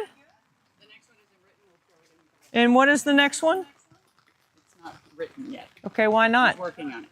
We only have 3 of these. Well, what time of It's day is it? happening right now. We've had 24 hours. Sheldon, we've had 24 hours to get ready, man. Live TV in the driveway. You know, my crew's been outstanding all 24 hours with the exception of a little hiccup right here. Look good sprint. This one is the Greensboro Sports Council, and this was part of my speaking fee as well. So in total, it's $7,000 for Special Olympics, which I should be able to double to 14. Thank you, Disney. My employer at ESPN matches 100% our donations, and I'm pretty sure I'm going to get, we'll be able to add another 14,000 to our total. Okay? So, thank you guys. All right? Good job. Good job. Get ready to Okay. Sheldon, I want to speak to you for 1 second before we shoot. Okay. Okay, tell me what your medal is. It's a medal for winning the state championship this year for basketball. When was that? Last month. In March. This is a fresh, brand new gold medal, isn't it? Yes, ma'am. How much do you like basketball, bud? Too much. Too much? Yeah. Who's your favorite player? Kobe Bryant. Yeah, me too. I love Kobe. Are you watching the playoffs? Yes, ma'am. Who are you rooting for? OKC. OKC. Oh, he's going with the young guns. Okay, Sheldon, what's your favorite part about being in Special Olympics? Is being part of the community and bring like next generation athletes to be part of the community of Special Olympics. Yeah. Do you have a great place to practice? Yes, like in the West Ashley area and downtown area. Yeah. So Special Olympics has given you a chance to Yeah. be on a team, compete. Yeah. What's your favorite part about competing? Is get everyone involved. Yeah, you're a good teammate, aren't you? Yes, ma'am. Are you a pass first point guard? Yes. You are? I- Not me. I'm I'm- shooting first. I'm very unselfish. I like to get other teammates involved and bring momentum to other teammates and be successful for our team. Why is Special Olympics important to you? It changed my entire life. How? Because while I was in high school, I was in a homeless situation because I couldn't afford to go to college. And then once I heard that Special was going to basketball, I was like, this is what I want to do after high school. And then the rest was history. What an incredible story, Sheldon. That is amazing. Yeah. Are you doing well now? Yes. I'm now Yeah. I'm now a ambassador for Special Olympics. I'm now a 4-time state champion for basketball. So yeah, my life's been great. 4-time state champion, Sheldon. Yeah. Way to go, bud. That's I'm all. so proud of you. Yeah. I'm proud of you. If somebody was watching and was trying to decide how much money they were going to give Special Olympics, what would you say to them? Just again, this help us get involved and help community get equipment and all that stuff. And if you guys want to try Special Olympics, it's the best thing to do. Don't be afraid of your ability. Just do it and prove everybody wrong. And what if somebody maybe didn't have money but wanted to get a volunteer situation? What would you say about volunteering? What's that been like? It's amazing. Like it doesn't matter money at all. If you want to get involved in the community, that's all that matters. And be there for inspiration to all the athletes. And for me, it's never about the money. Because for basketball, it's like passion for me. Like I don't care if I get paid or anything. I just want to play basketball. Yeah. That's So, the good attitude. That's because you're playing for the pure joy of playing, right? Yes, ma'am. That's the way I play too. Yeah. Yeah. All right. So, where do you train and practice? I usually train at the MUSC Wellness Center downtown. Okay. And then I usually play basketball like in Myrtle Beach or Columbia or Wherever there's a game, you're looking. yeah. and Winner stay on the court, right? Yes, ma'am. Yeah, winner stay. Sheldon is a winner. He's a 4-time state champion in Special Olympics, and 24 Hours Nothing But Net sponsors the basketball state tournament in Columbia. So, Sheldon, I'm proud of you for your gold medal. Thank you so much. Thank you for taking time to come and spend with us. Of course. You're a great role model and representative of what Special Olympics is all about. Thank you so much. All right, thanks, buddy. All right, Sheldon. Yeah. Awesome. Sheldon, you're awesome. Okay, we're going to shoot, right? Yes. Okay, thank Right, you. there it goes. Thank you, TJ. Two more. Yes, thank you.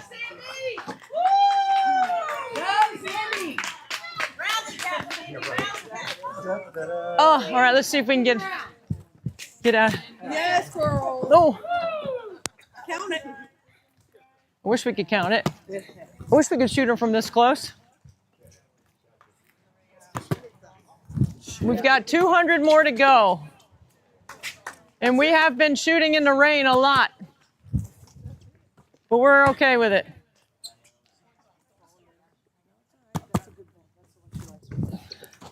One. 2.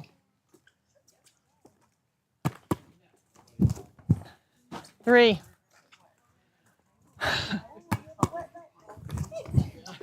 4.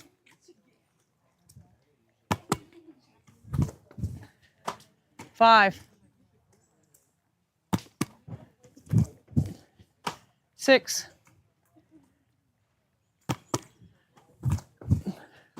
7. Oh, it's off. Oh, 8. 9.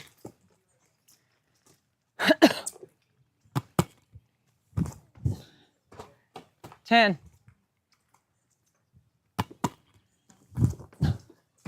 11.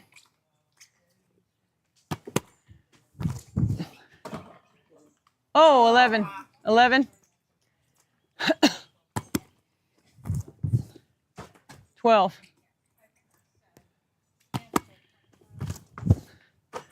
13. 14.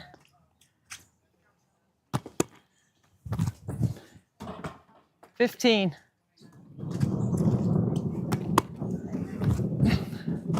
16. 17. 18.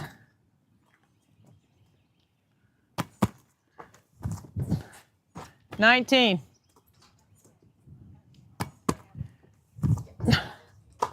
20.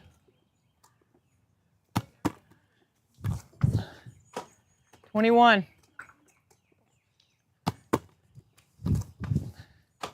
22.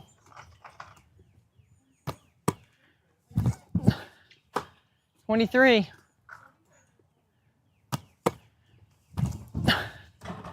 24.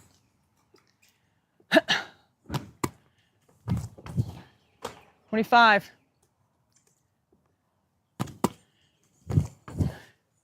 26.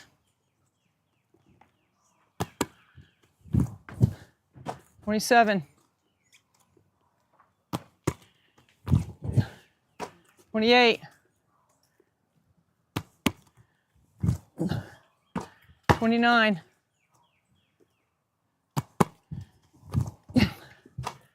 30. 31.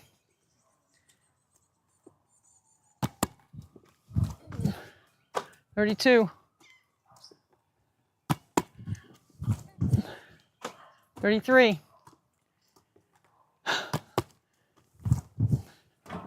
34.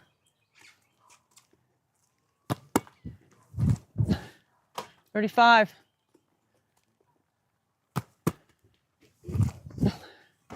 36.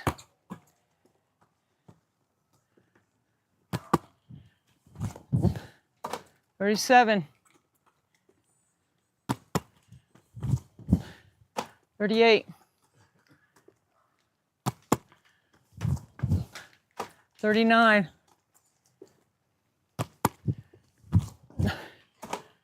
40. 41.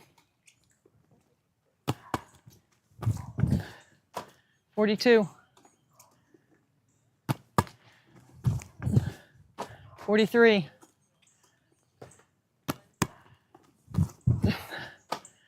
44. 45. 46.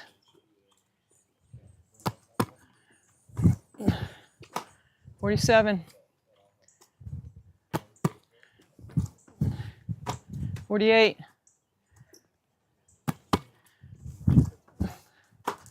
49,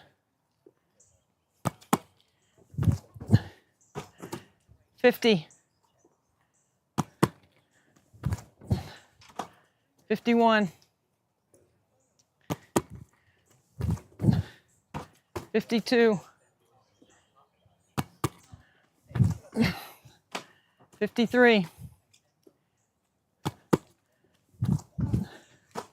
54, 55, 56, 57,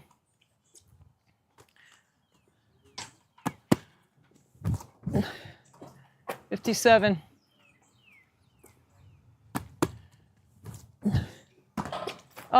57, 58, 59,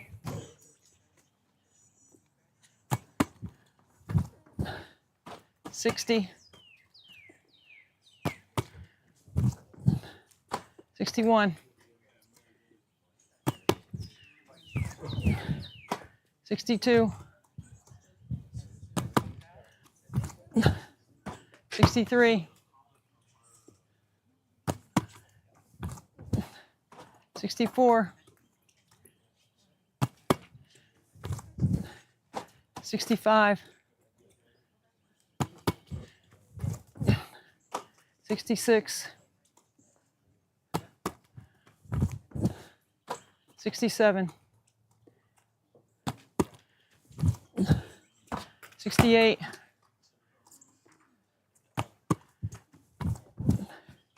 69, 69,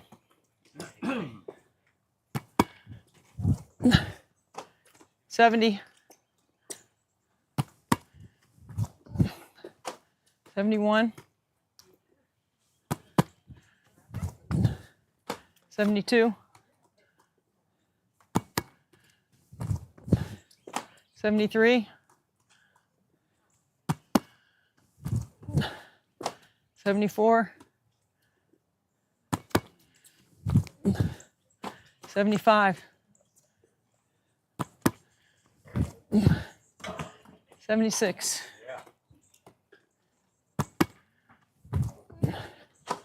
77, 77, short, 78,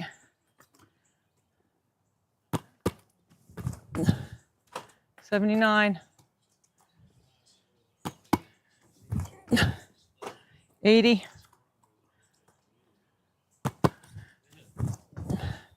81,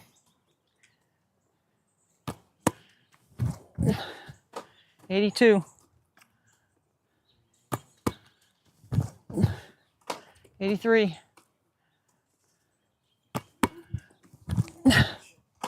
84, 85, 86,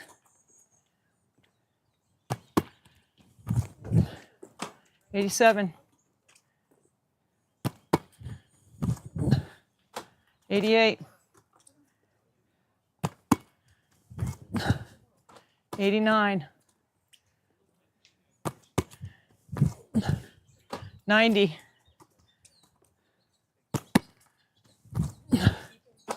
91,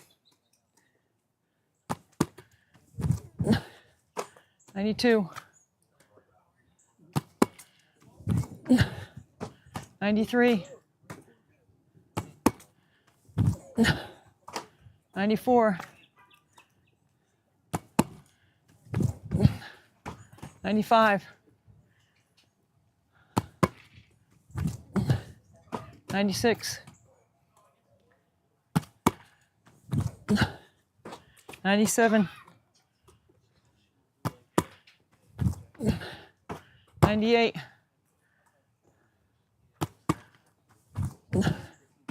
99.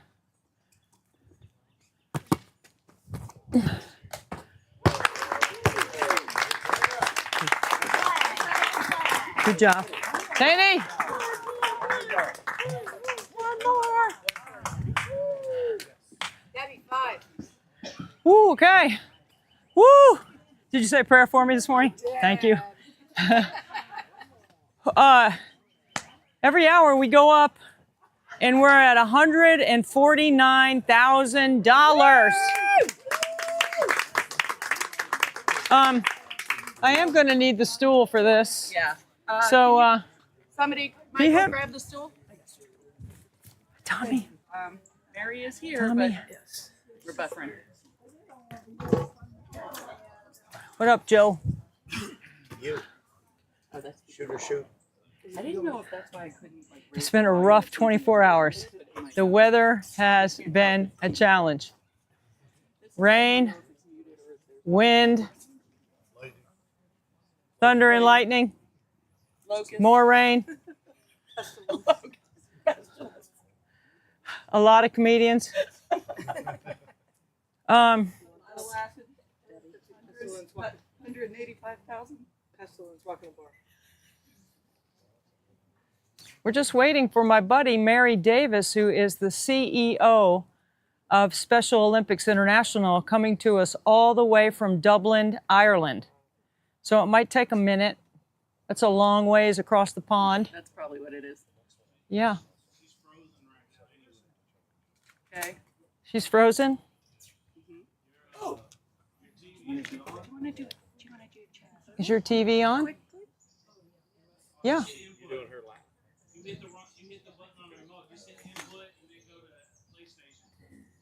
Oh, I love that PlayStation 5. I do remember that. Nope, wrong one. You come over here. There you go. Do we have her, William?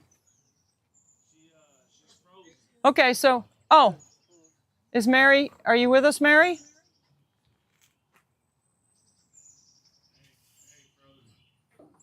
Barry, come on in here while we're waiting on if we can get Mary. Because, I mean, it's a pretty fair trade. The CEO of Special Olympics International and the CEO of Special Olympics South Carolina, Barry Coates. Woo! Yeah. All right, Barry. So we got 23 hours down. We got one more to go. Tell me how the state games went yesterday. Fantastic. All Right. of our outdoor events made it. Had a little bit of drizzle in the morning. Everybody had a blast. We had softball, bocce, track and field got done in the morning. We had over 1,000 athletes and unified partners there. Oh, man. 7 sports. Big dance last night. Yeah. So yeah, everything went great. We caught up with our buddy Jeff Riley from District 8 last Yeah, night. he's an awesome guy. What a Yeah. terrific guy. What an incredible story he has. And then, of course, we've got Sheldon here today. We enjoy Sheldon. What a rock star. Great guy. Sheldon's, 4 gold medals playing hoops. What a story, huh? Oh yeah. Barry, Good athlete. not only are you the CEO of Special Olympics, but you and I also have something else in common. We both have young adults with Down syndrome. Very fortunate. Yes, we are. Absolutely. Tell us a little bit about Aaron. So Aaron, I'd been with Special Olympics 13 years and had our first child that just so happened to have Down syndrome. Isn't that And, amazing? That's yeah. got to be God's plan. Yeah, and she is an absolute blast. She reminds me every day of what I do and why I do it, and teaches me tons of lessons through life and how to look at life. I'll give you one real quick story that I Yeah. thought was hilarious. So my son was writing a book, and I won't get all the details, but trying to understand. He's 9, trying to understand exactly, because we treat Aaron just like he's one Sure. of the kids. And so Aaron explained to Brody that she has Down syndrome. Another friend of hers has autism, and a third friend of hers has heartburn. So that was their Heartburn. disability. So yeah, There you go. So yeah, the 3 disabilities: Down syndrome, autism, and heartburn. Yeah, well, we all So, got a little bit of that, So, right? yeah, so I'm like, that's a great way to look at life. Isn't that I mean, wonderful? Heartburn's no different than Down syndrome or autism. It's something you deal with, and we have a ball with it. You are in the fundraising business, but you're also in the event business. So it's hard to believe this is year 7 of this event that we've been doing this, and that, you know, we're at almost 150,000 this year, which is crazy, right? I mean, like, and we're over $1 million. Last year we crossed the $1 million mark doing this event. It's just, it's amazing, like, to me, that how much support we have, how much people care. They all come out and they want to make a difference. And we, But- did we think of this when you had that crazy idea you called me about that Yeah, time? you remember that? Yeah, and $1 million came fast. Didn't it? Yeah, I called Barry and I said, I've got this crazy idea. I'm going to make 100 free throws on the top of every hour for 24 hours, and we're going to raise money for Special Olympics. Absolutely. And Barry was one of the few that went, Debbie, if you say that's what you're going to do, you're going to do.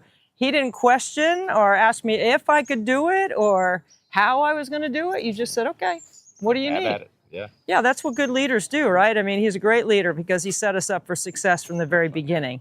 Your staff, our logo, from the details and the inner workings, and then you cleared the weather for us. There you go. Yeah, it's so good. What's that? Well, okay, let's talk to Mary. Stay here. You can say hi to Mary too. Mary Davis, Hi, CEO Debbie, of and Special hi, Barry. Olympics International, coming to us from Dublin, Ireland. Hey, Mary. Here, sure am. Mary I is sure kind am, enough to Debbie. give us some of her time, and we cherish it, Mary. So thank you so much. I got Barry Coates with me. I know you know this guy. I see that, and I hope you can hear me, Debbie. Can you? We can hear you. Happy Mother's Day.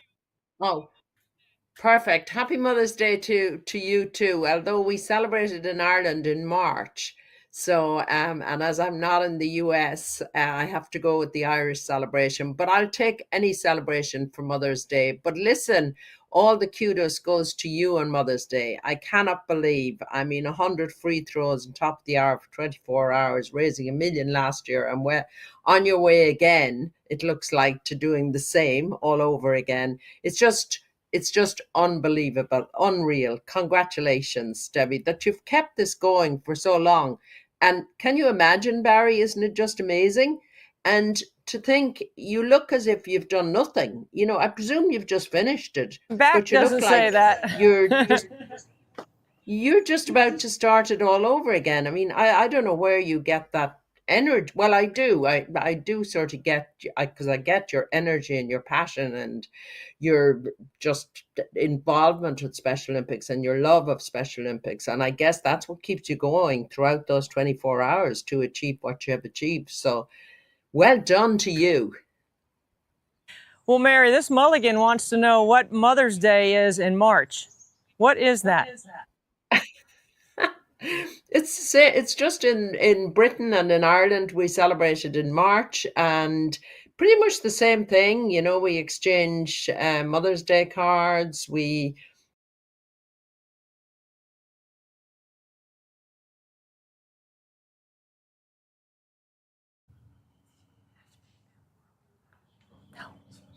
Do you want to just talk to Debbie? Is Mary gone? Yeah, she froze. Oh. William? Is she gone?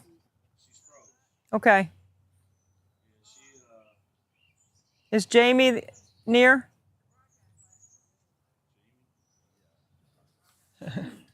Well, you know what, Barry? You and I can talk about Mary Davis. Let's talk about. Absolutely. Okay, we're going to give Mary another minute to see if she can come back, because we work really hard to get Mary from Ireland. I think Mary's going to set me up for golf when my husband takes me over there. Nice. I know. You want to go? You want to go with us when we go?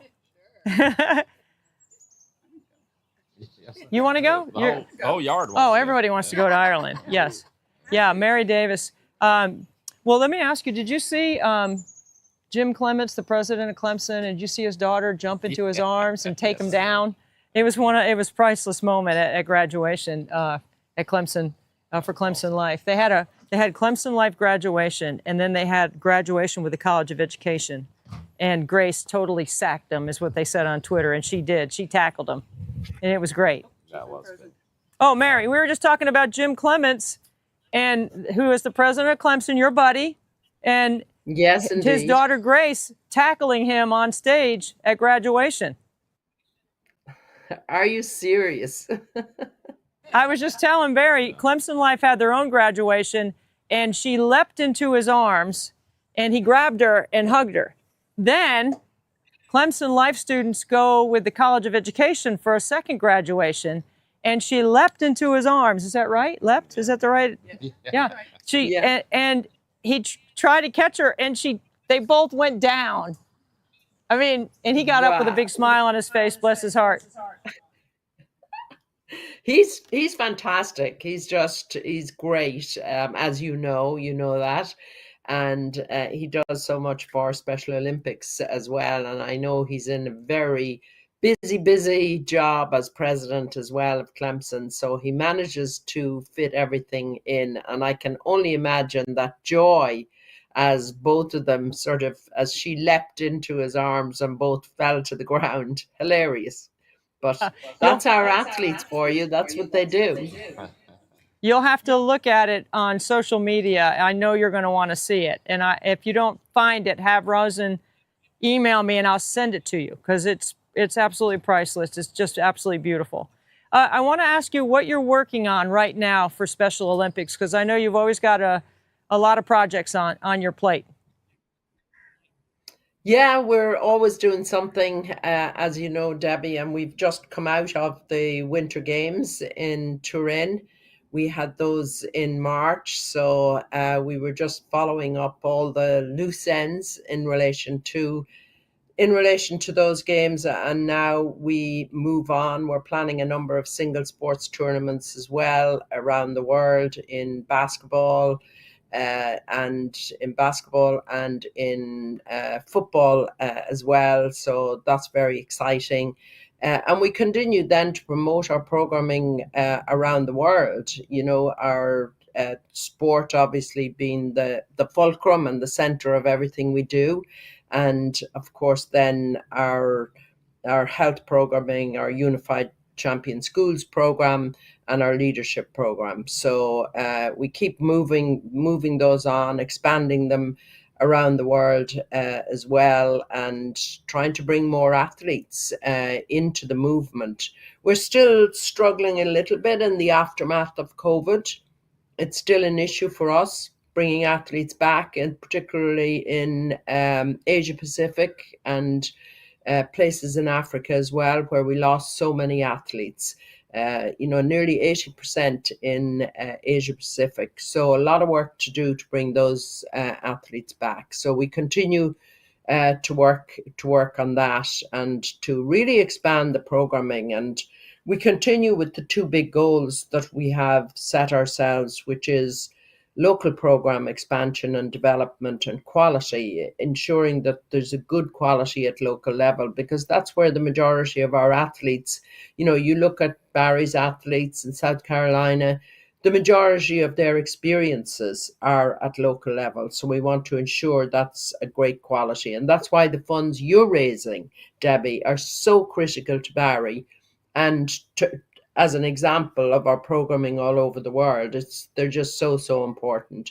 I heard your words about Barry being a great leader, and indeed he is. I had the pleasure to visit there.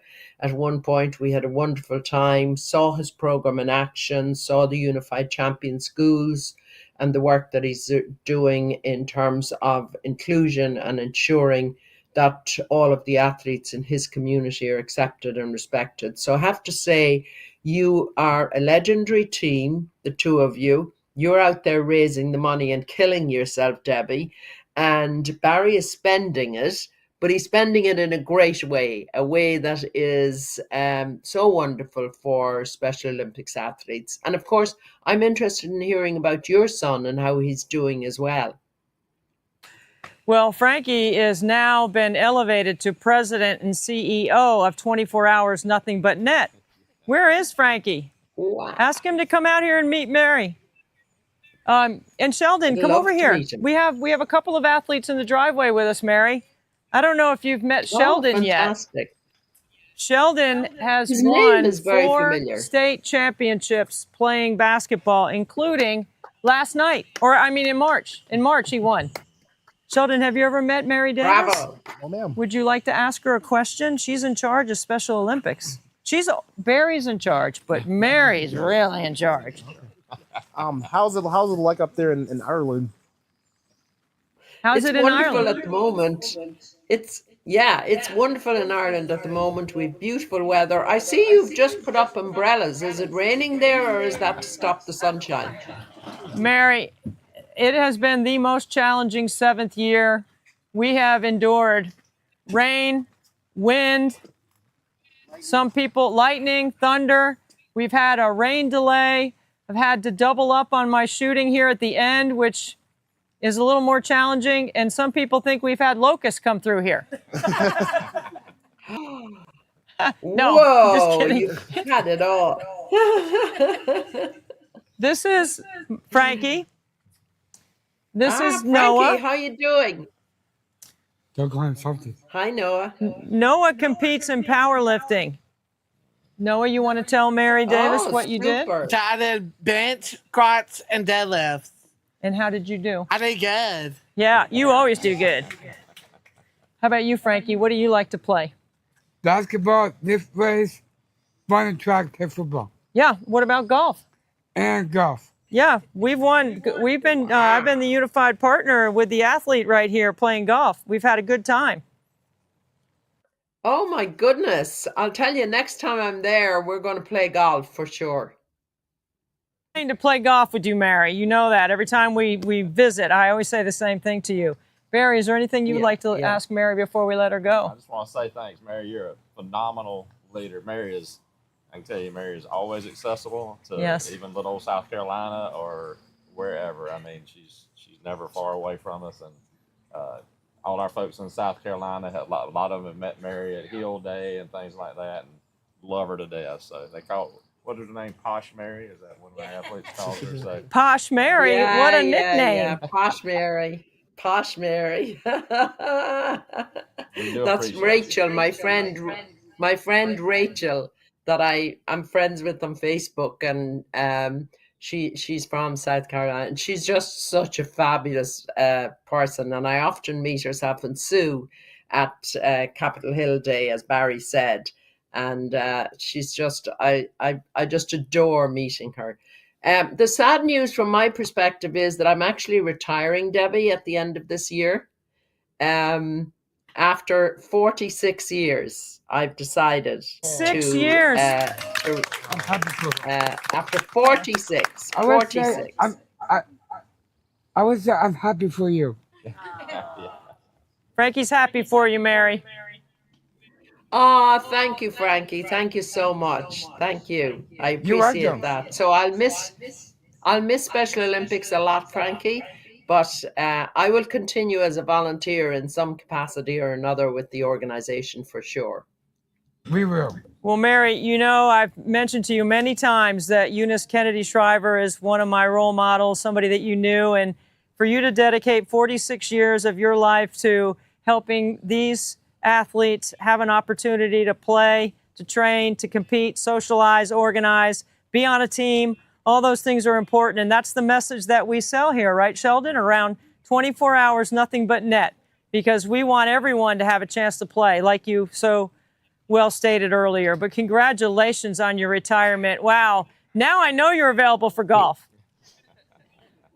Yeah, now I am. It's one of the reasons why I'm retiring, not because I want to give up my job, but because I need to spend more doing the things that I really have never got the opportunity to do, like playing golf, Debbie. Frankie would like to say one more thing to you. Happy Mother's Day. Hey! Mary, thank you so much. And happy Mother's Day to you, Debbie, and to all mothers out there in South Carolina and in the U.S. You're a wonderful, wonderful human being, and I'm glad that our paths have crossed through this event. Thank you so much for your gracious time, and we wish you well in retirement. Thank you for your service to making this world better, because you absolutely have done that. So thank you for being with us. Thank you, Debbie. And it's nothing to what you do and what you do every year. And this is just another milestone in terms of what you do. Your 100 free throws all night long, 24 hours. It's unreal, and that you've been doing it for so many years now. So hearty congratulations to you. And lovely to see you all. Lovely to see you all there. And I hope the weather passes. I hope we can give you some of our beautiful weather that we have here in Dublin.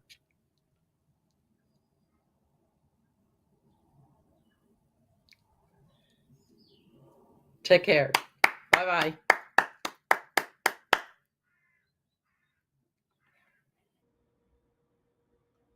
Oh, now it's us.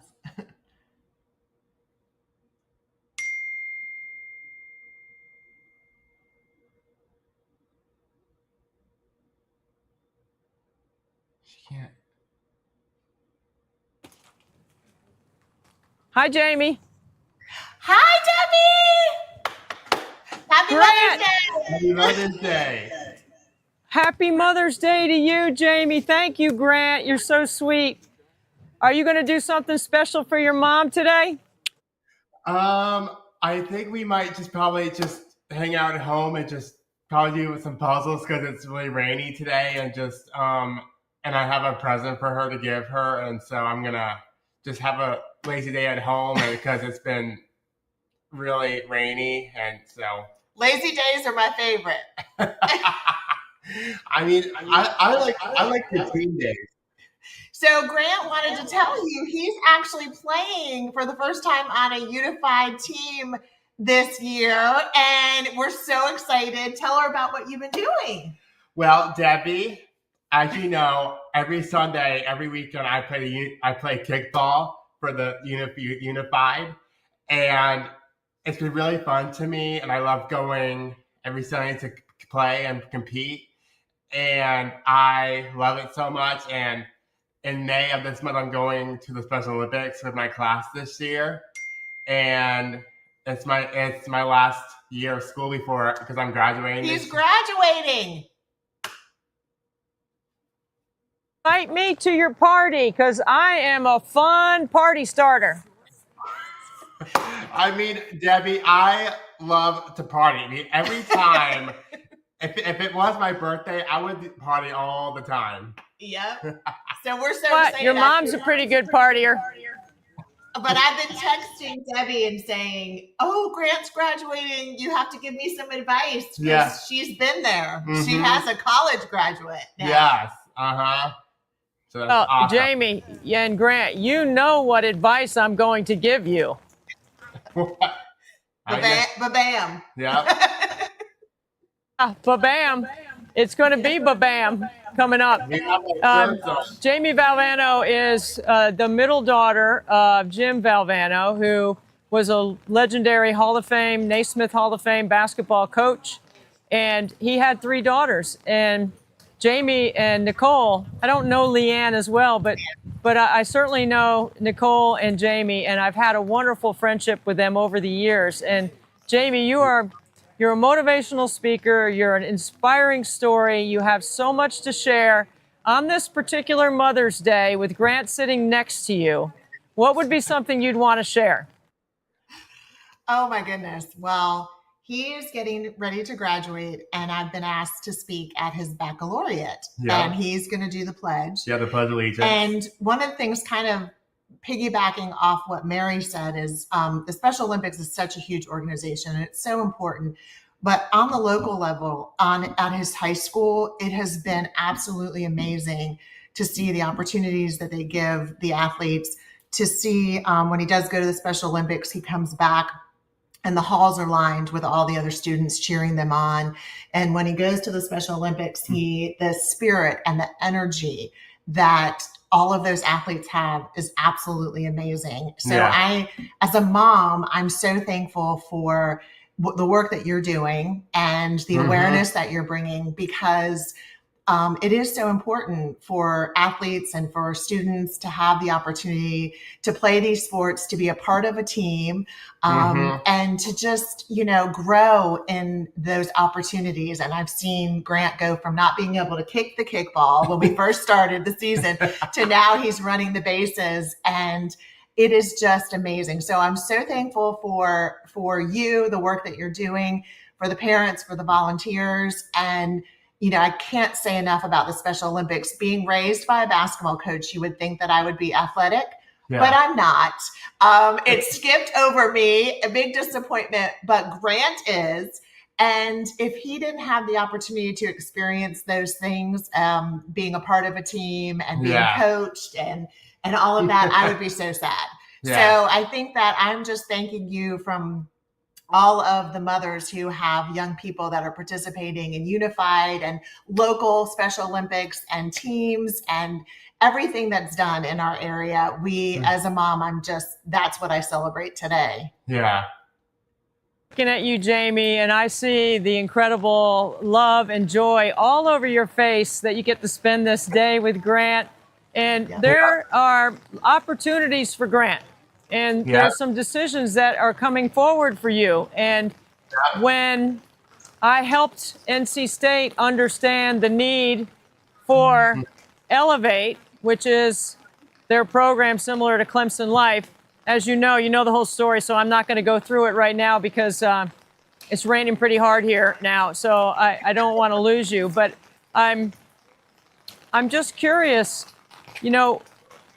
NC State's land grant mission is to serve the population of their state, and they weren't doing that. So what we have done with Elevate, thanks to many people on campus and the North Carolina House appropriating funds so that NC State could have a program, you're a big name on NC State's campus. It's like a slam dunk for me.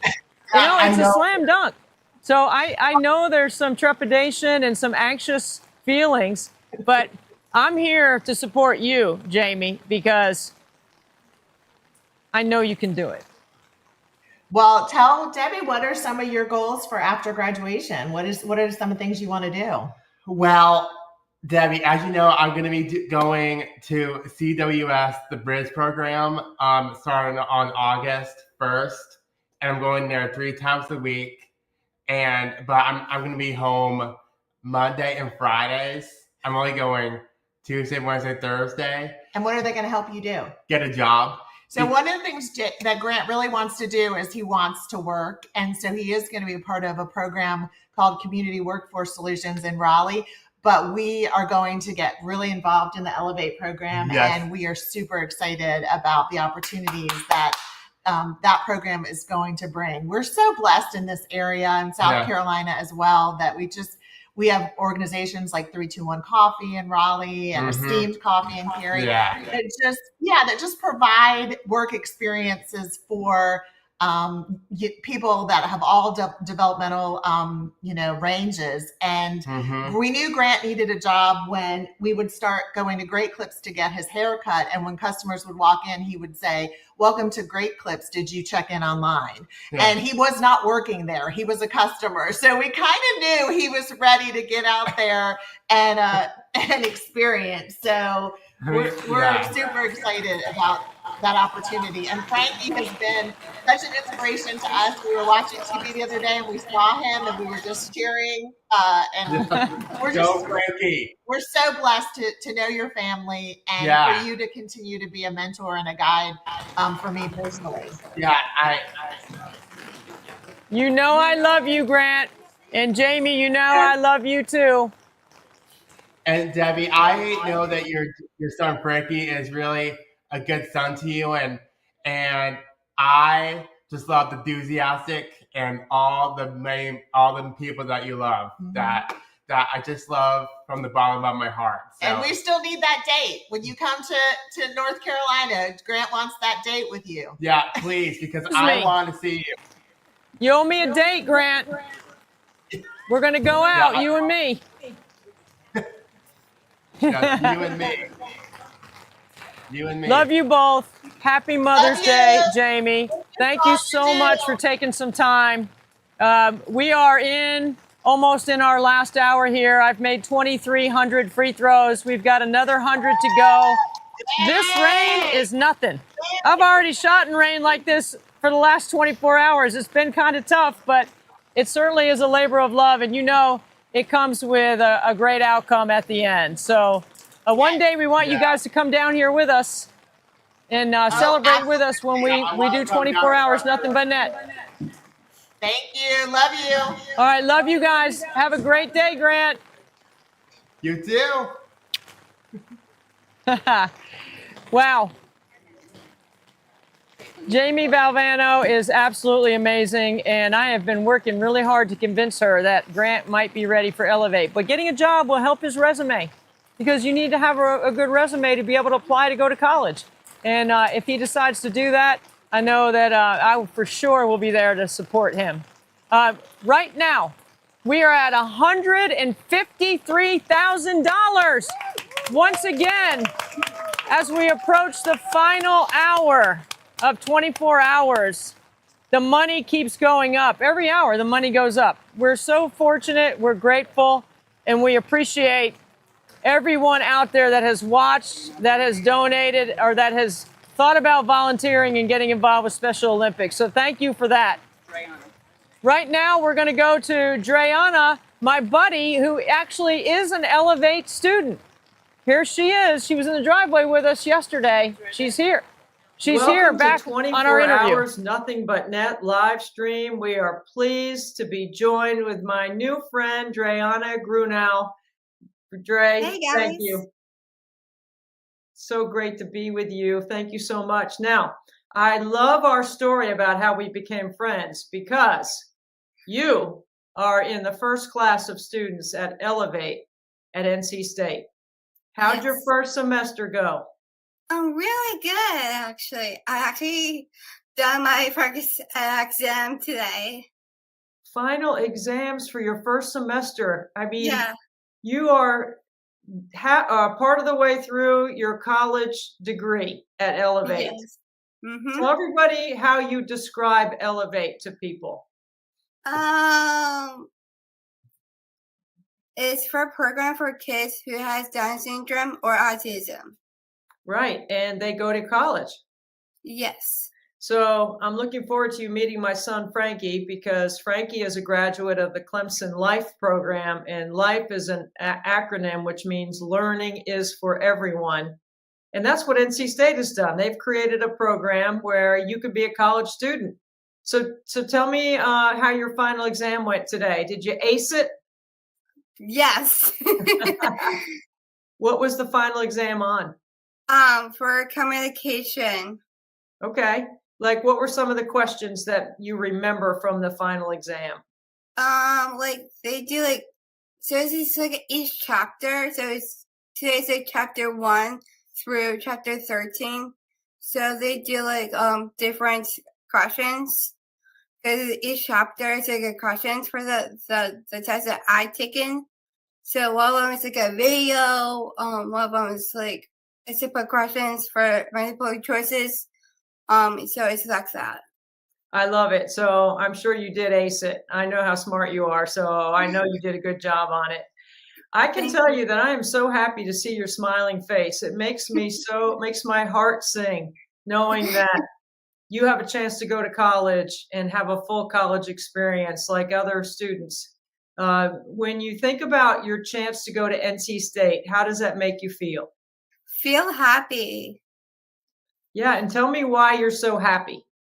Because this is my dream to be NC State. That's your dream. You grew up in the Raleigh area, correct? So you've been an NC Yeah. State fan. Yeah. Dre, what are some of your dreams and goals? My goal is to live in a dorm by myself, do independent things around that place. So yeah. What are some of the independent things that you've been able to do in your first semester? I actually did my first time of learning how to get in the bus with my group of Elevate program students with. So I actually, when I was at work from my job, I actually went to the bus by myself and go to the Title Student Union by myself with a bus. That's amazing. Tell me what that experience was like. How did you feel? I feel like amazing. And like I did by myself without anyone, just me there. See, I know your mom and dad are smiling because I'm smiling thinking about you getting on a bus by yourself. I know I've met your mom, so I know because I felt the same way when my son was at Clemson. How is he going to do all these things by himself? He's always had me. What does it feel like to be able to do some things without your mom and dad?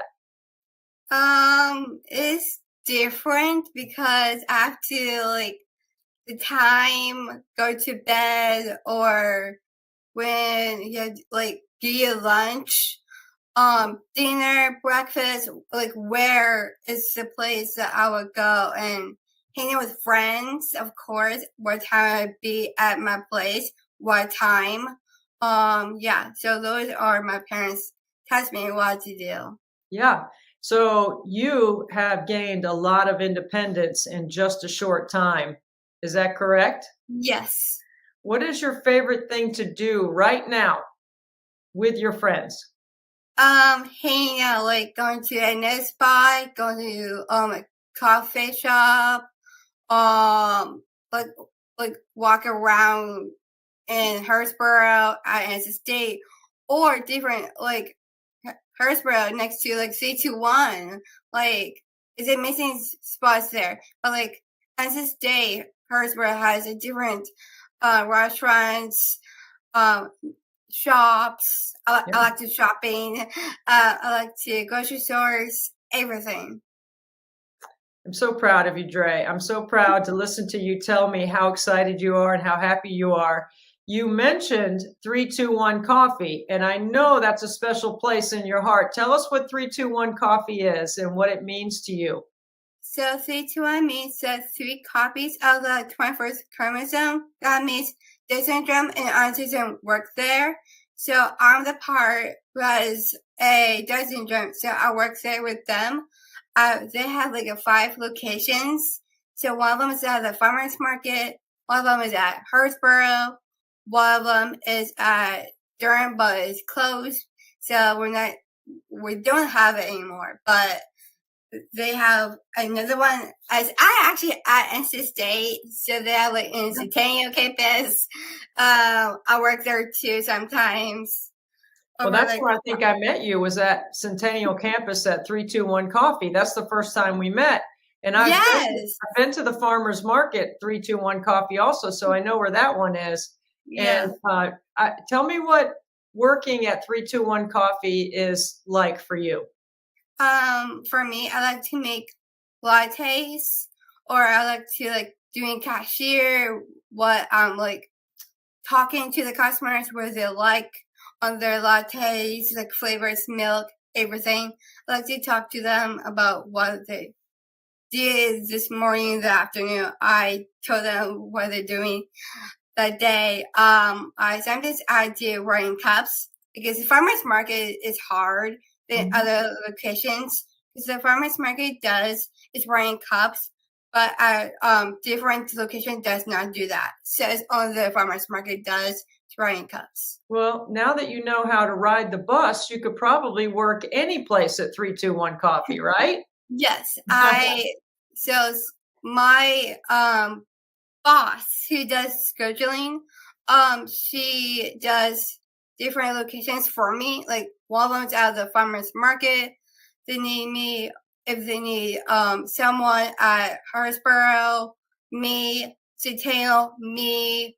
The other ones at the company, like Reliance has me. So you know what? I think Lindsay Regg, who is our friend, who is one of your bosses, I think she's going to be working for you one day. I think you're going to be the boss at 321 Coffee. Yeah, probably. I think you will be. So working, going to school is what all college students do. right? They have a Yes. job, they study, they have a chance to do what college kids get to do. Mm-hmm. You've been able to experience a lot of fun things in your first year. What is some of the things that you've experienced in your first semester that you've really liked? For classes, you mean? Yeah, sure. So for mine, it's like communication, because that communication connects to business, because I'm the manager of business. So I want to do that. Next semester, I'm taking business. So that's continue my major of business and taking that business into a manager site. That's amazing. I just that whole conversation just makes me smile. I'm so proud of you. I know you're making good grades. Now, let's talk about moving into the dorms in the fall, because you are going to be living in the dorms on campus starting in August when the next semester starts. What are you excited about? I'm so excited of like living by myself actually, but I need to find out who my roommate is, or I need to find out who's my roommates, because my sister did the same thing, so I want to do the same thing. Did your sister go to NC State? No, UNC. Oh, how do you do that at home? How do you do NC State and the Tar Heels? So someone gave us a flyer, and they gave us a house divided flag. So they gave us one was at NC State, like the bottom of it, and then UNC is the top of it. So I have a flag like that at my house that I'll show you when you come for 24 hours nothing but net. But it has Clemson on one half and South Carolina on the other half, because we have a house divided too. Oh my God, that's so cute. Yeah, it's really fun. What are you excited about living independently? What, you know, your mom and dad have helped you to this point, and now you're sort of spreading your wings, right? You're learning new things, you're meeting new people, and you're doing all of this without your mom and dad right next to you. That's got to be pretty exciting too. Not that you don't want to hang out with them. Of course, you'd love to hang out with them, because I've hung out with your mom. She's pretty cool. Right? Yeah, she's pretty cool sometimes. That's what all kids say about their moms. If you ask my 3 boys if they think I'm cool, they're not even going to give you a sometimes. They're going to be like, no way. But you'd hang out with me, right? Yes, I will hang out with you too. Yeah, I know you will. Like, All right, so what do you? Yeah, Your mom will hang out with me too, won't she? Yes, she will be. Yes. So what are you excited about living in the dorms, separate from your parents? Like if I move in August, it would be like so sad that I'm leaving my parents. But at the same time, I'm happy to by myself living in dorm, and it's an amazing thing ever. And this is actually dream come true for me. I know it is. And it's a dream come true for me too, to watch you have this experience, especially watching you have this experience with your mom and dad. Okay, so you got school, you got work, and then you have social life. And in college, social life is much different when you live on campus than when you live at home, isn't it? Yes. We're going to find out, aren't we? Yes. What are you looking forward to about social life? Watching games like basketball, football, like every sport that I watch with my dad, I watch them, and I want to be in person to watch at NC State. Like basketball, I went to with my grandparents, and I watched the women's. I went to the softball. I went to a softball game with my parents, because the reason is I went to the softball game is that my friend plays for ECU, so I watched her play. So yeah. So are you going to tailgate at football games in the fall? Probably. I promise I will go. Can I tailgate with you? Yes. Okay, I definitely want to do that. Now, I heard that Dave Doran came to see you guys, the football coach at NC State. Did he come see you? Yes. What happened? He gave us our T-shirts like this. That one? And then, That yes, one that this you're one. wearing? Yeah. Oh, cool. And then he gave us a shoes too. No way. Yes. That is awesome. So Dave Doran's a good friend of mine, and he loves the Elevate program, and his wife Sarah, she loves it too. Have you had a chance to meet Sarah? Yes, actually, the first time I met her is at the farmer's market. I didn't know her then, but I saw her mom. But she told me that someone got in at Elevate, but it's me, and I told her that it's me. So cool. Yes, I So just good. met Sarah then. So you should be really proud of yourself. You have done a lot of wonderful things in a short time. How does it make you feel? Do you feel strong and powerful? Do you feel confident? I know you're happy. Yeah, I'm very happy. How else do you feel, Dre? Passionate. Yeah, you're passionate. All right. I'm passionate for you, and I'm proud of you, and I'm proud of all the students at Elevate. And I look forward to seeing you live in my driveway coming up on May 10 and 11. Where we're raising money for Special Olympics, and you're going to help us raise some money, right? Yes. I know you are. We're going to need your passion and your positive attitude to try to get people to give some money to Special Olympics. Yes, for All sure. right. Well, thank you for spending some time with us in NC State.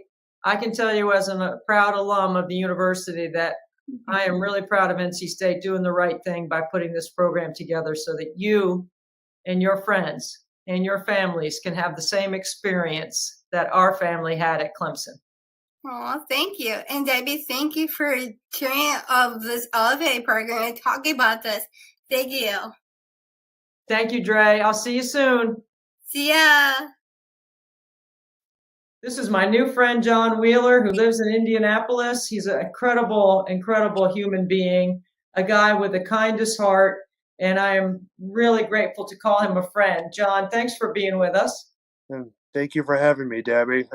It's a great honor to be able to talk to you, meet Brian, and I'm really excited to have this interview with you. So thank you. I know you've had a busy day. You are a hard worker. You're working many hours, but you always find time for your family and your friends. So thank you for doing this. Tell everybody how we met, John. We met about a little over a month ago. Time flies. At the fairgrounds in Indianapolis, where we got to watch a game afterwards, and got to talk to you and another athlete. Unfortunately, I forget her name, but I think her name was Mia. Mia, great woman, great friend, and honestly, that's about all I remember from that day. But one of the reasons why we met is because somebody told me that you were going to be a better free throw shooter than me. Yes, I take a lot of pride in my free throw shooting, and I'll go toe to toe with anyone. But if I got into a free throw contest with you, I'm pretty sure you would beat me. I don't know, John. You're a pretty good challenge. I was really impressed by how well you shoot the basketball. Tell everybody about your experience with Special Olympics playing basketball in Indiana. Oh man, Special Olympics, playing basketball for Special Olympics Indiana has been the greatest joy of my life. I mean, yeah, me along with every other athlete, we compete with each other. We try to win championships, and we just play hard. But at the end of the day, as Special Olympic athletes, we're a big family. We have a great time before and after the game. And I'm not ashamed at all of being a part of Special Olympics. I'm really quite proud of it, especially when I get to represent them. Whenever I put on that uniform. Tell me what it feels like to put on that uniform, John, and compete. Oh man, I feel a lot of pride. It's like I said, Special Olympics is the best thing that could have ever happened to me. I'm truly fortunate that God pointed me in that way. But yeah, every time I put on my uniform, I tell myself I'm going to represent myself, my community, and most importantly, Special Olympics to the best of my ability by being the best basketball player and the best person I can be, both on and off the court. You've had a special experience competing. Tell us about the game with the shot, because if I can get some video of that, I want to show it. Oh man! As soon as I'm done talking to you, I'll send you a video of it. But oh man, that was probably the greatest game I ever played. Double overtime in nationals against arguably the number one team in the country, New Jersey. The credit goes to my teammates, of course. They trusted me with the ball at the end.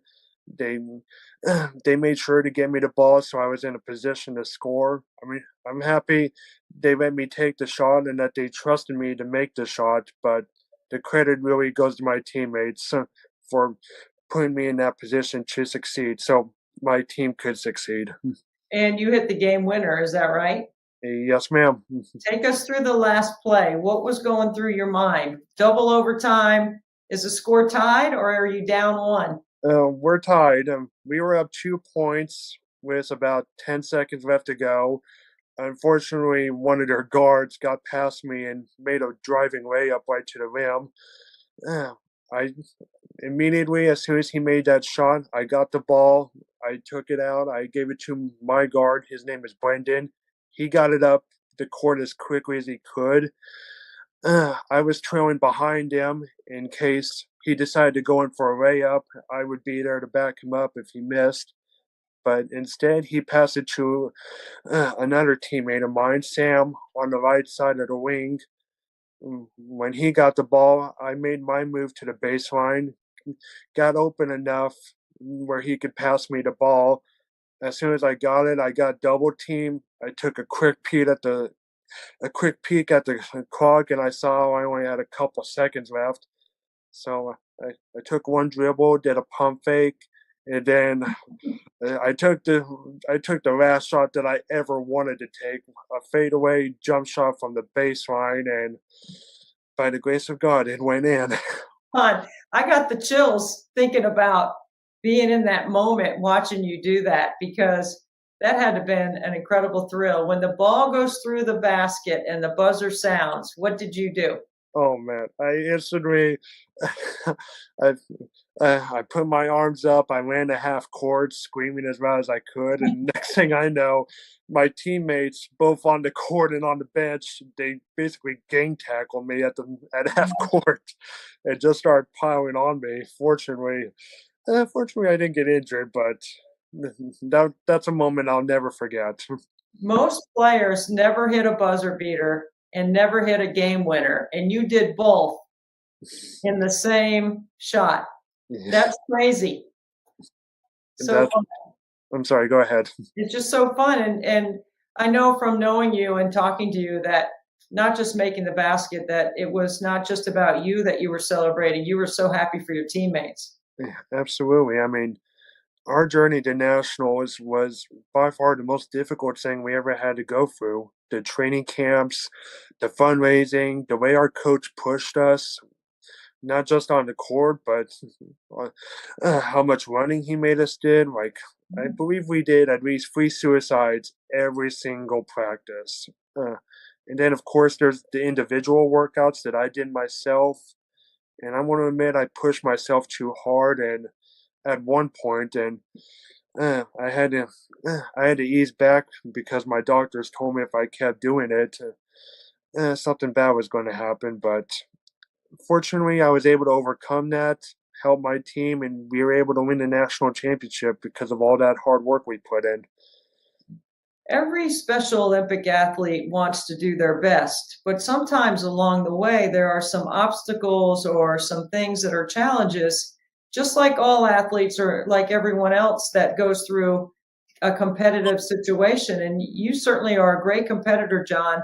What did you learn from that setback that you experienced? Oh man, I learned quite a few things from that. Like, yes, it's important to push yourself, to go as hard as you can, but the number one lesson I learned from that is I only have one body, and it's my job to take care of it. Yes, I want to compete. I want to compete at the highest level, but I also need to listen to my body, take care of it, and if it's telling me that it needs a break, I need to listen to it because I was one mistake away from not going to nationals because I wouldn't listen to my body and I wouldn't listen to my family because I was so determined I wanted to win. I almost lost everything. Well, I'm glad that you were able to go through that so that you could learn. So the next time when you get to that point where you know you have to listen to your body, you will, because you can see what happens on the other side when you get to experience the fun things you did at nationals. Tell me about being an author, John. I know you've written a book. Tell everyone about your book. Well, I've written 2 books actually. With 3 more on the way. I mean, being a writer, apart from being a basketball player, it's something I take a lot of pride in. It's something I'm really proud of.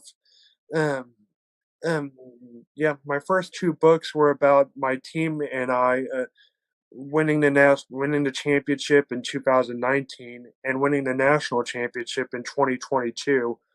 But the next one, I'm working on 3 books right now. One is about my hometown in Morristown. How uh, Another book I'm working on is about my journey through Special Olympics to get where I am today. But one book that I'm currently working on is probably my favorite book. I'm talking to other athletes from around the state, no matter what sport they play, and I'm writing down their stories and making sure they get the recognition they deserve. Because as great as I am, there are athletes all over the state who have done amazing things, even better than me, and I really believe they deserve recognition for all the great things they've done. But I'm sorry, I got off track. Back to your No, you're telling us what a great teammate you are. I love that. What is one of the good stories you've learned while you've interviewed these other athletes around Indiana? One person especially comes to mind. Her name is Melanie Sal. I mean, she's a great friend of mine. We went to nationals together. I believe she did swimming. I could be mistaken, but she was down at nationals with me, and her story is just unbelievable. I mean, she is the first athlete in the history of Indiana to not only become an athlete, but she is now the county coordinator for her county. I mean, for an athlete to accomplish that takes a lot of work, a lot of effort. I mean, she's an athlete I look up to immensely because of how much she puts her heart into her work. And Well, I can't wait to read that book. I bet the stories are going to be so inspiring. We all want some inspiration in our lives, don't we, John? absolutely, I mean that's why I'm writing this next book because I'm telling every athlete to join Special Olympics. You're going to have another family, and you're going to have countless experiences that you're going to be able to look back on and just be real proud of. I'm so proud of you, John, for spending time sharing your story with us. If there's somebody that's listening or watching and thinks that maybe they could help Special Olympics, why would you tell them to do so? Because Special Olympics will change your life. I mean, no knock to the NBA or the NFL, pro athletes. I enjoy watching pro athletes, but you cannot measure the heart of a Special Olympic athlete. We play with sportsmanship. As I said earlier, whatever sport we play, when we're not competing with each other, we're a family. We look out for each other. We're there for each other. I mean, quick story. Back in 2022, before my team went to nationals, we competed in the state championship, and unfortunately, we lost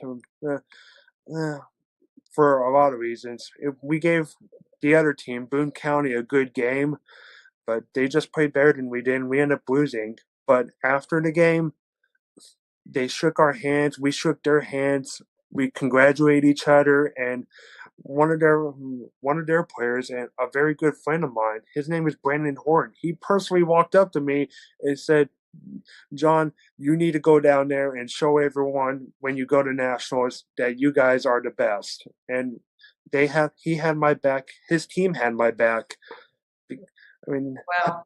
I mean, how many teams after a state championship game do you go up to the other team and you tell them that? That doesn't happen very often, John. You're right. You know, and I've only seen it a handful of times, which is why I'm proud to be part of Special Olympics. Our sportsmanship and the way we talk to each other, it makes me real proud to be part of this organization. You make me proud to be a good friend and a great teammate. And that's what we're all looking for in life, are really good teammates and everything that we do. And I would count you as one of a handful of really good teammates I have, because you inspire me, you lift me up, you bring joy to everything you do, and you have such a great attitude. And that's going to help other people because you share your story. You're helping others understand Special Olympics is really important. It can make a difference. Yeah, thank you, Debbie. And I'm real glad I got to know you, and along with everyone else that I've met the past few months. Being a friend to you, it means a lot to me. So thank you. It does to me too, John. Thank you for taking time to share your story with us on 24 Hours Nothing But Net. I'm going to dedicate one of my hours to you because I'm going to need your inspiration probably about 2 or 3 o'clock in the morning when I'm on the free throw line shooting free throws. So I'm going to think about you. Thank you, Debbie. And friendly competition. If you ever want a free throw contest, you'll probably win, but I like to go against the best. Bring it on, John. Bring it on, baby. I got it. Next time I see you, we're going to hit the line and we're going to make some free throws. Absolutely. Sounds good, Debbie. Thank you. Okay. Thanks, bud.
All right, here we are.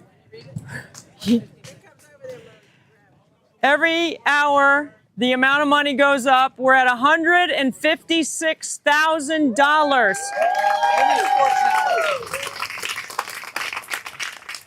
I want to welcome the Women's Sports Network with us here for the final hour. This is the best hour because we've made 2,300 free throws. We got 100 more to go. Then we have a lot to celebrate, and we will finish with cutting down the net like champions. Right? So we get a few warm-ups here. All right, a few warm-ups, and we'll get the last 100.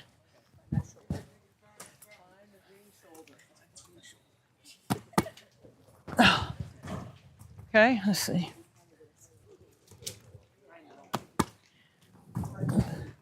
It's one.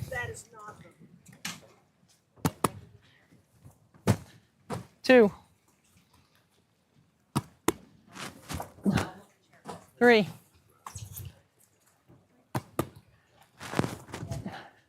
4, 5, 6, 7,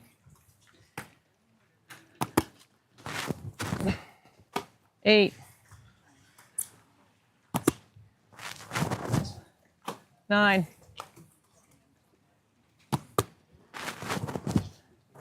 10,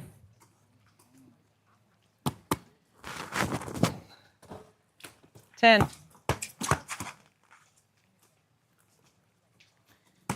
Thank you.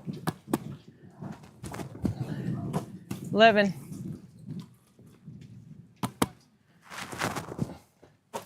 12. 13.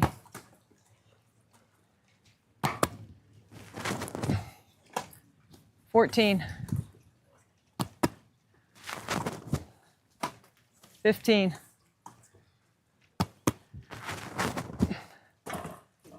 15.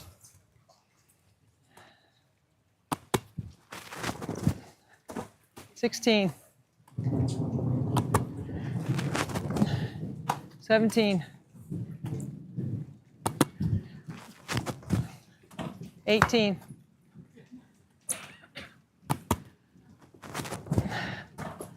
19.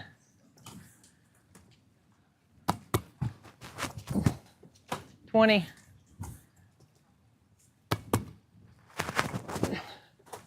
21.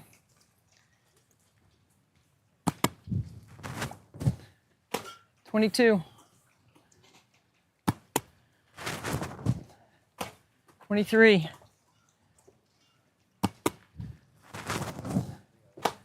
24. 25. 26. 27. 28.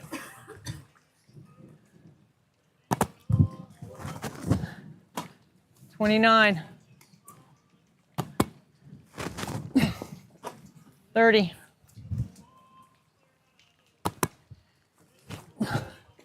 31.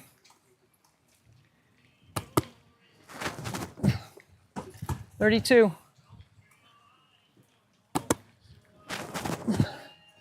33.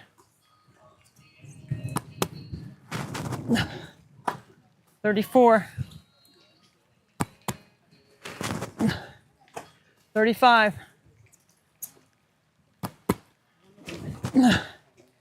36. 37. 38.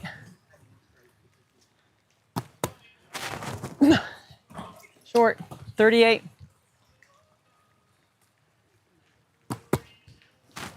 Short.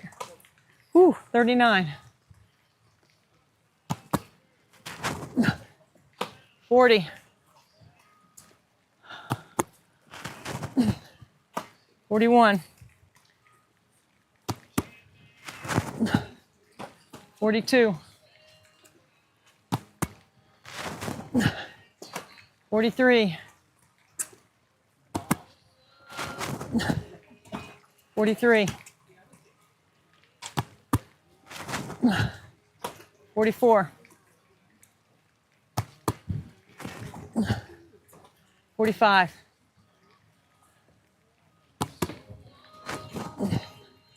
46. 47. 48. 49. 50.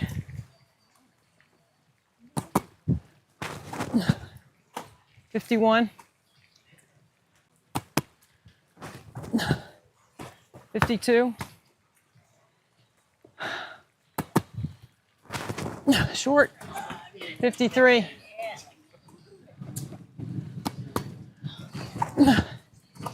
54.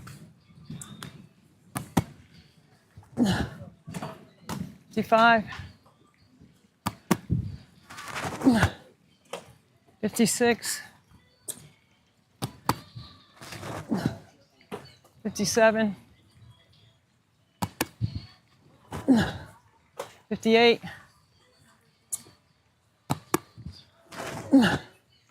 59. 60, 61, 62,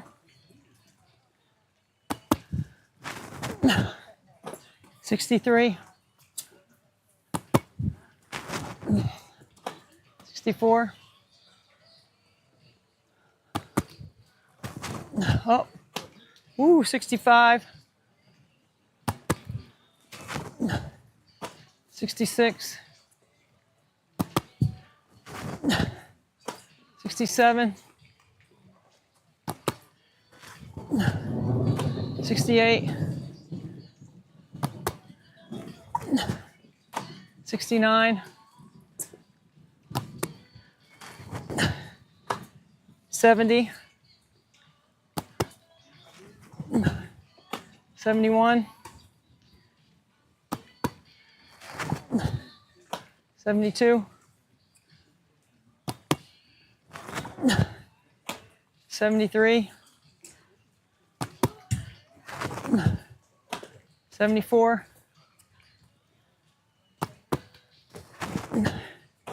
75,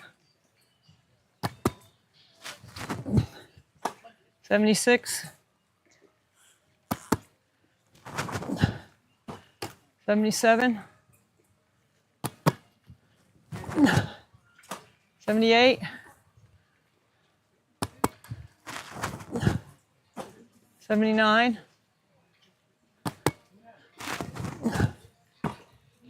80,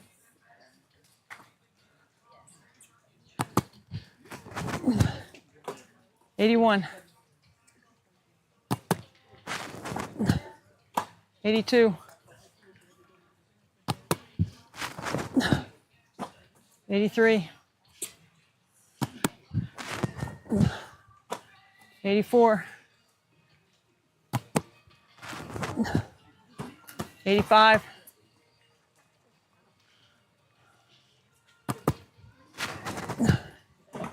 85,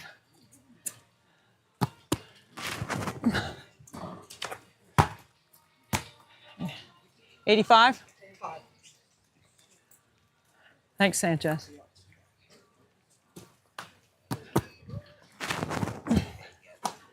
86.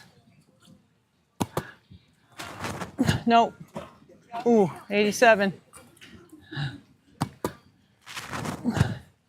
88.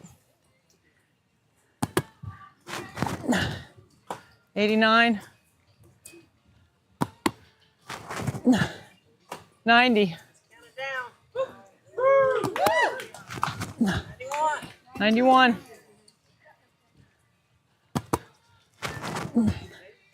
92.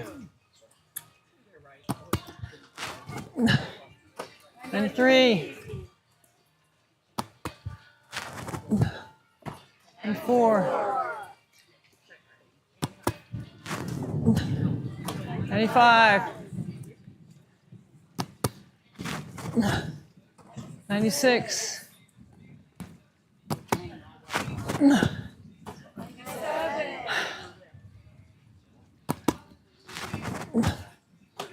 8. 99.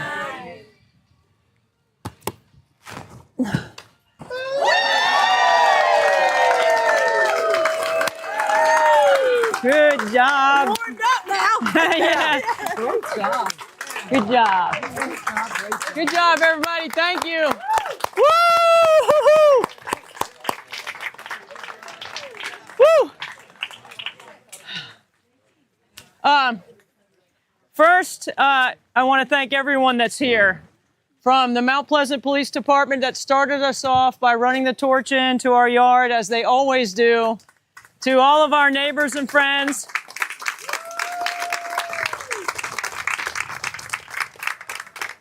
I'd like to say a huge thank you to Dr. Dish. Obviously, with the weather, I couldn't finish shooting with it, but Kendra from Dr. Dish is here. Right here, Kendra. Dr. Dish has been my partner from the very beginning. When I came up with this idea They were one of the first people I called, and Doug Wilson, their CEO, was absolutely, yes, we want to be involved. And any donation at any level automatically qualifies you to potentially win the Dr. Dish machine that I train on and use, and did use for about 75% of my shooting. Just the weather didn't allow us to use it. So Kendra gave us a free pass and allowed us to have some passers. Somebody's really excited too. I would like to also thank Pepsi. Pepsi made a $5,000 donation, and they provided all of our products for me to train, for us to celebrate today, and for the 24 hours. So I want to thank the Pepsi Bottling Company out of North Carolina for their support and their sponsorship. Here's Pepsi.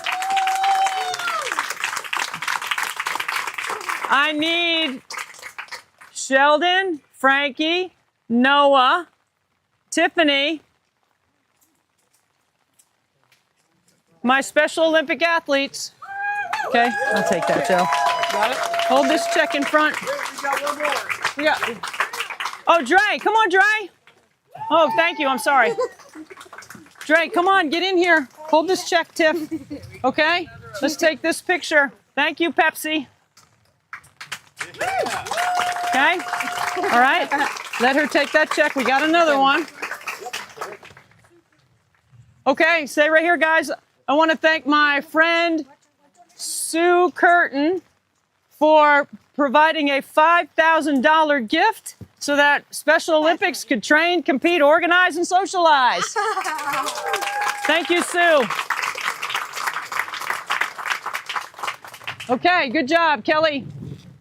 All right, next. Dan and Carrie. This is my incredible cousin, Dan Mannix, who every year supports us at this level, providing another $5,000 in our 7 years. He's given way over $30,000 for us to be able to celebrate this event. My cousin, Dan, and he is my cousin.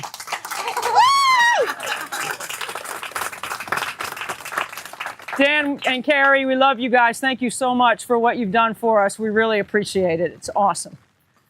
It's my brother. Well, he's Kelly's brother, but he's my cousin. Where's Josh? Josh Toman. There he is. Gave us a... Come on, get in here. Come on, young man. Come in. Josh Toman gave us a generous donation, Josh, and he helped us secure some other donations totaling almost $20,000. Thanks, guys. Thank you. Thank you. Thanks. Awesome. Okay, we're doing well here. We are doing really well, moving right along. Sheldon, you good over there, bud? Go. Thank you very much. Karen and Eric. Karen and Eric are our new partners to 24 Hours, Nothing But Net. And so, wait, I got to get in front here because Karen and Eric did not tell me what they were doing. So go ahead, Karen, tell On behalf of the Dwayne Davis Foundation, it has been a pleasure and an honor to meet almost everyone here. And Special Olympics, you guys are dynamite. Dynamite, folks. You guys are awesome. Yeah. And on behalf of our foundation, we would like to do $50,000. But I think in the last week we've been a little busy, so we could start here in the hundreds. But we're gonna go a little higher. What? We're gonna change this to 54,000. Oh! Congratulations.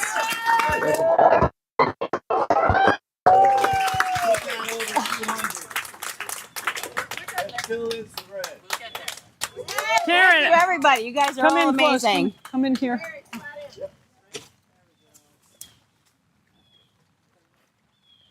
Karen and Eric, I don't even know what to say. Look at your dad, Karen. For those just in a few nuggets, can you tell everyone here that didn't know your story, just a few things about your dad and your foundation? Well, he started as a coach 60 plus years ago, and every day he was dedicated to one shot. Every kid deserves one, changing lives in the spirit of discipline, honor, good practice, right? And good teamwork. And it's been an honor to, in his name, carry on and pick up my pebble and throw it in a puddle because he was a rock in a lake. And so this lady is a boulder. Wow, Karen. $54,000. Thank you. We are going welcome. You're to welcome. use It's our it pleasure. with your dad's spirit at Special Olympics in South Carolina, for sure. Very good. Thank you. Thank you.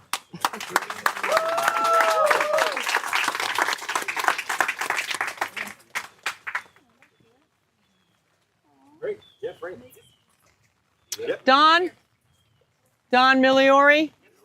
That's us.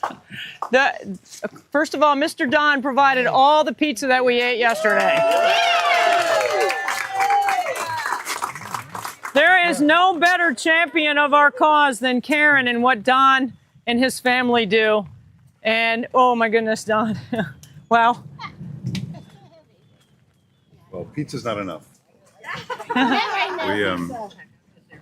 We love you all very much. You're family to us. On behalf of my wife, Joanne, and of course, Jill Marie, who adores you, we are here for you. I think we've been here all 7 years. You have.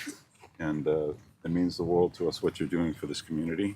Thank you. We love you and Frank and the boys, and especially this little guy here. So thanks for all your support of this great community in Charleston and nationally.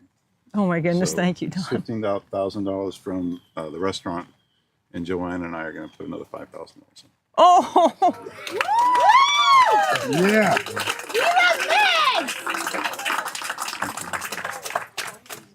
Love you guys. so much. Love you too. That's so sweet.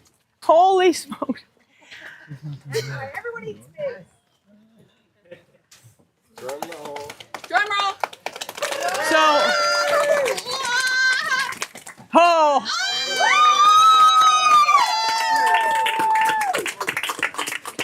Oh my gosh.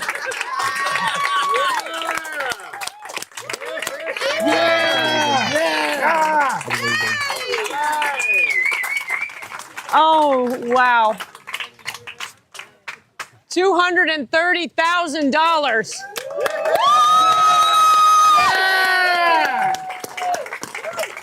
Okay, what does that take us to? Sandy gave you, and she didn't want us to do a check. I think you should call her out on it. Sandy, come out here.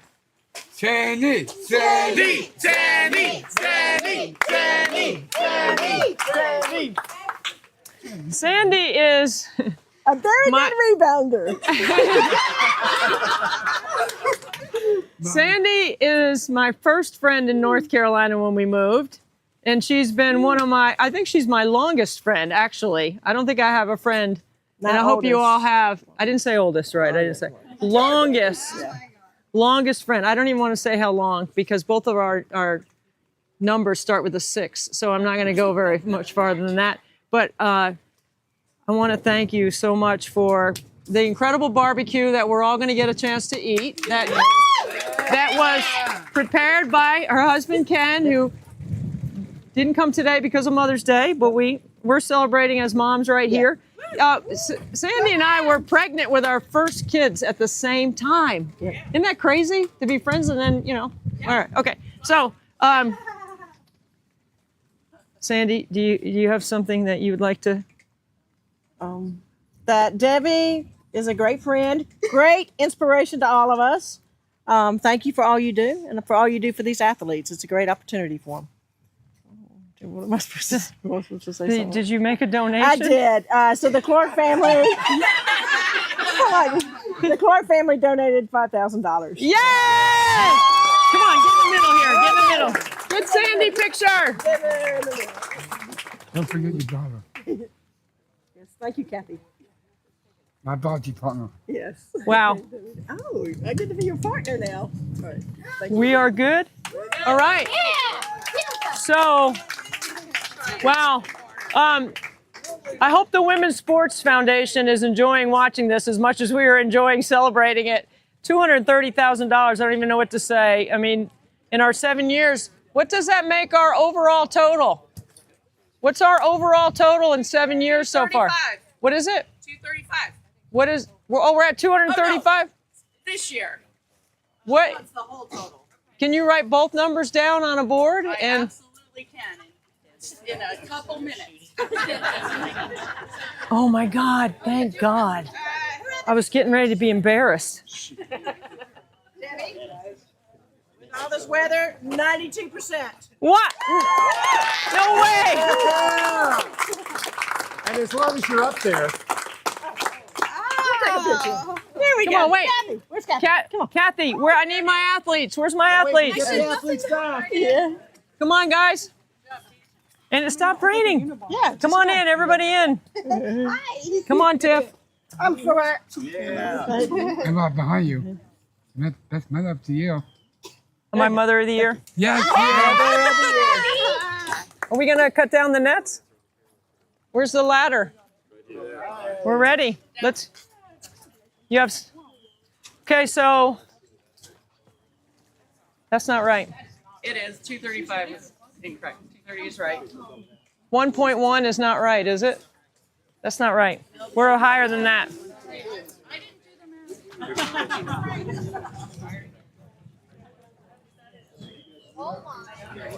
Do we have scissors? That would be helpful. Oh.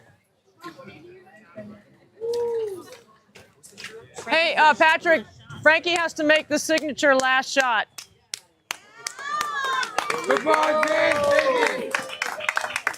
Hey, careful. Frankie. Frankie. Frankie.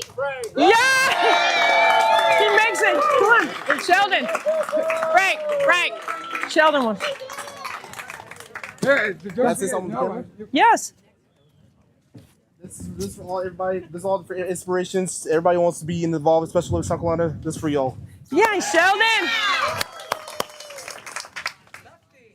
Yeah! Come on, Noah. Come on, Noah. Ah! 3 for 3. Come on, Tiff. You want to take a shot? Yeah. Come on, Dre. Here we go, Tiff. Come on, Tiff. Keep the streak going. You're going to take a shot. Come on. Yeah, you're going to take a shot.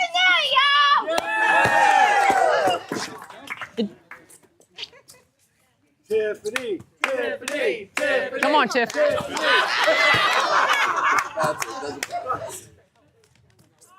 Oh. Yeah. All right. Come on, Tiff. Yeah! Good job. Here you go, sister. What? Come on, Dre. Your turn. Come on, Dre's got her NC State shoes on. Come on, go Wolfpack.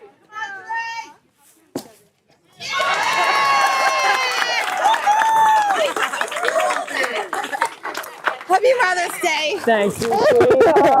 Oh my gosh, it's easy. Obviously, it's easy. Too easy. All right, let's cut down the nets. Come on. Okay.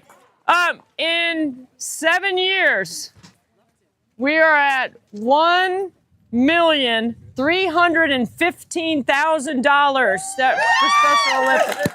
Wow.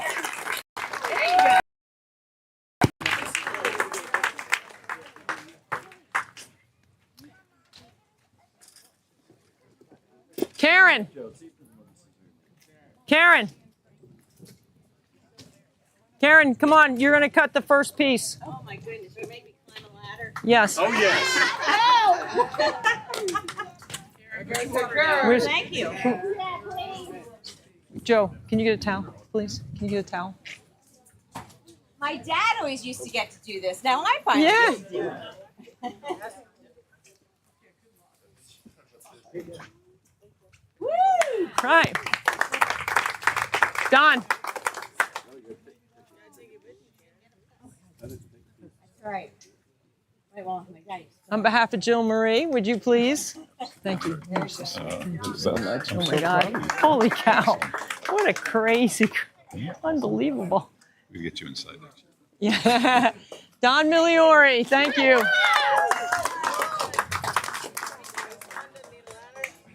You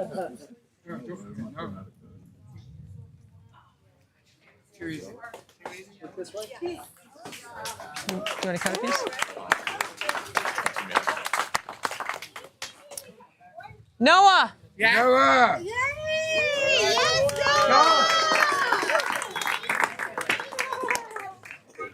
Right.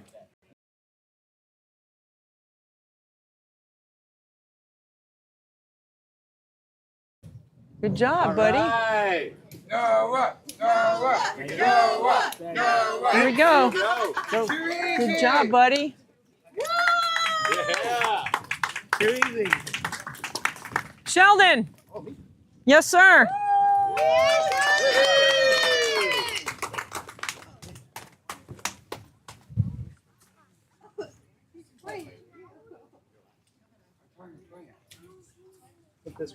All right. Let me get out of the shot. No, the other one, the one you cut, yeah, pull it. No, this one, yeah, pull that. That's yours. Good job, Sheldon. Tiffany.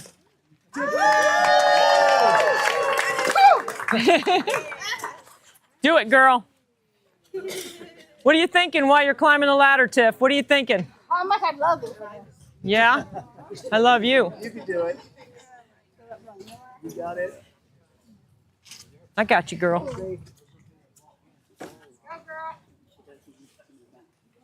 Not cutting. Uh-huh. Still not cutting. Open it up. Open up the scissors. You got this. Let me help you. You want me to help you? Yeah. If you could. Here you go. I'm going to go for that one. You got it. You want that one? Yeah. Okay. Here you go. Now pull that piece right there. Okay? That's yours. There you go. Head away, sister.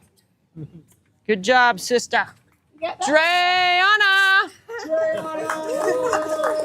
Oh, it's wet. It's okay.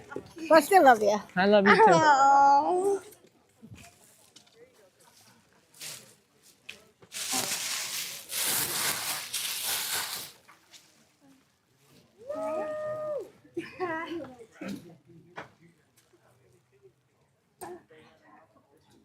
I cannot. You got it. Keep going. Go a little bit deeper into the scissor. There you go. Hey. Do one more right there. Right here, hold on. Do it right there. Right here. Over here. Yeah. I don't want to cut you. That's okay. I'm good.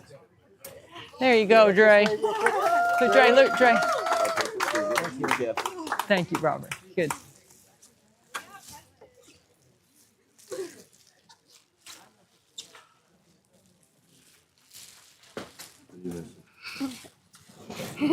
Team Antonelli, Joey and Patrick. I'm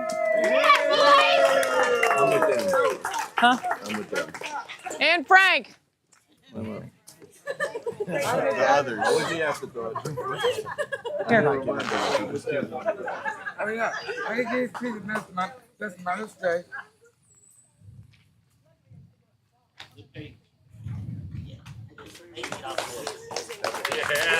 So Joey got us. Representing our incredible broadcast crew, William, Brian, and B-Mac, is Peyton. All right,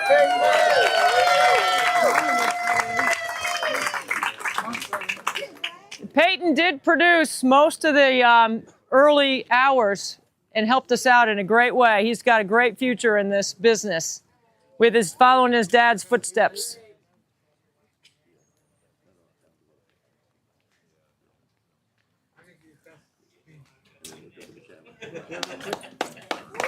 Yeah.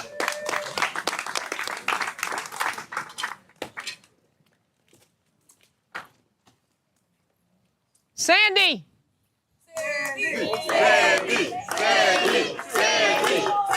And then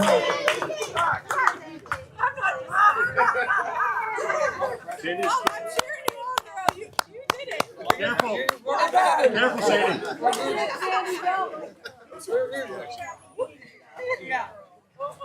I told you, I said you better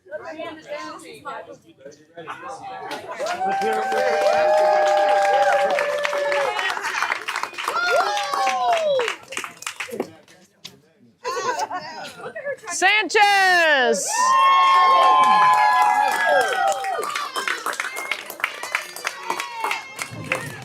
I'm telling you, it's not easy to do what we do for 24 hours, and my crew is amazing.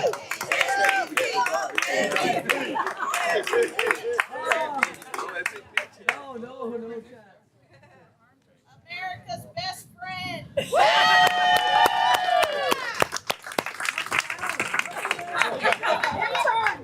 Woo! Kendra! Dr. Dish!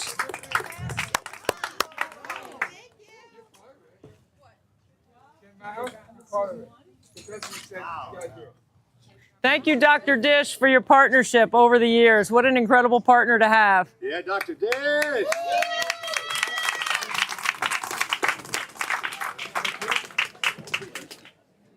Is Alexa here? Alexa, representing Team Best.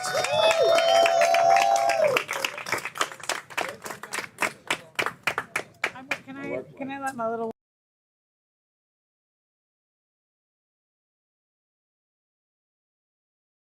I hope this isn't the only net you cut down.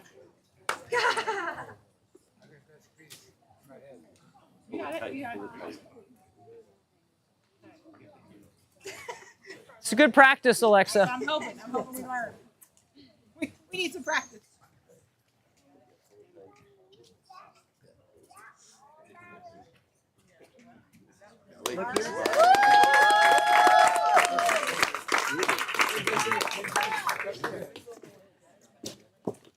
Josh! Where's Josh Toman? Where's Josh? Here he is. Come on.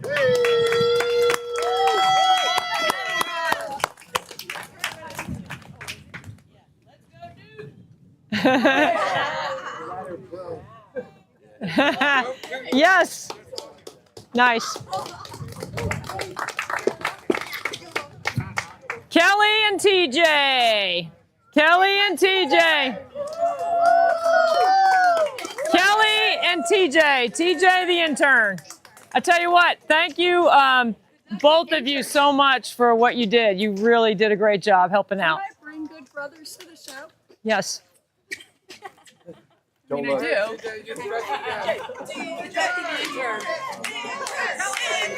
Intern.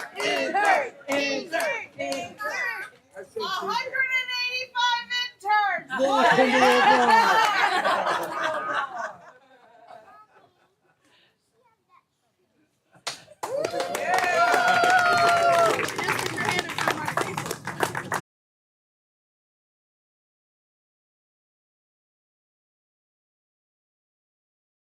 But I'm going to say no to that one. The president said no. Okay.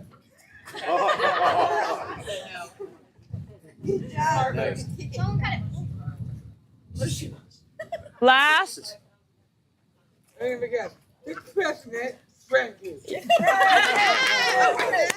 With your mom on Mother's Day.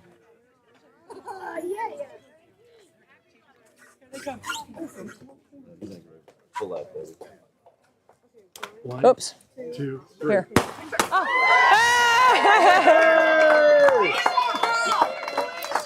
I forgot to do that. Good job, Frankie. Keep cutting. Cut it again. Cut it again.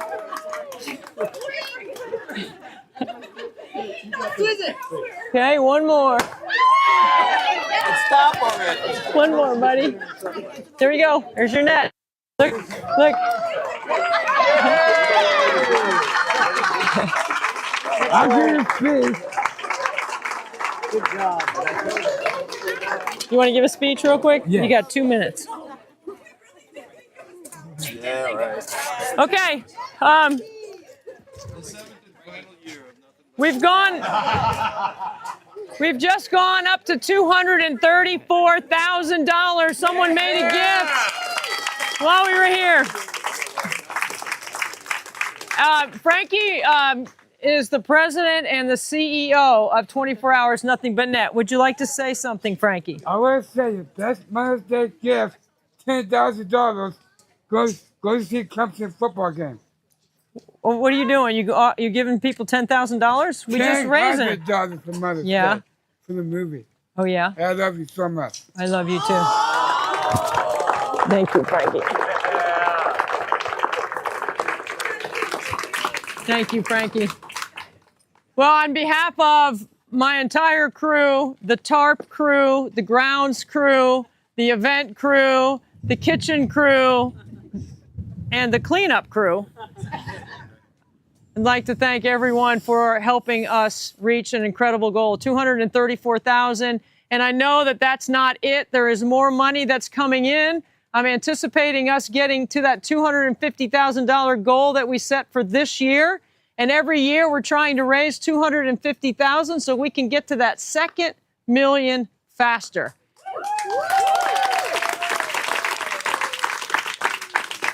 I want to thank the Women's Sports Network for joining us in our final hour. I want to thank all of our sponsors, all of our donors, and everyone here that has celebrated with us through the rain, through all the elements, through the night and everything that went on here during the night.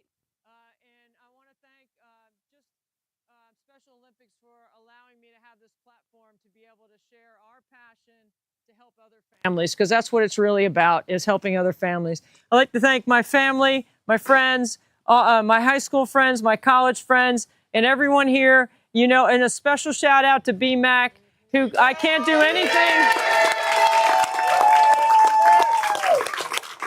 We love you, BMAC. BMAC stays in the back and hides in the shadows, but he really helps elevate our event. And a special thank you to William.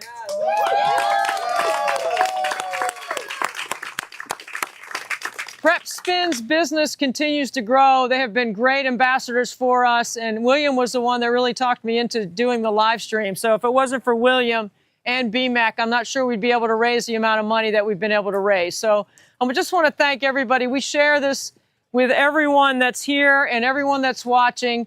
Thank you so much for helping Year 7, 24 Hours, Nothing But Net, reach an incredible milestone of over $1.3 million for Special Olympics.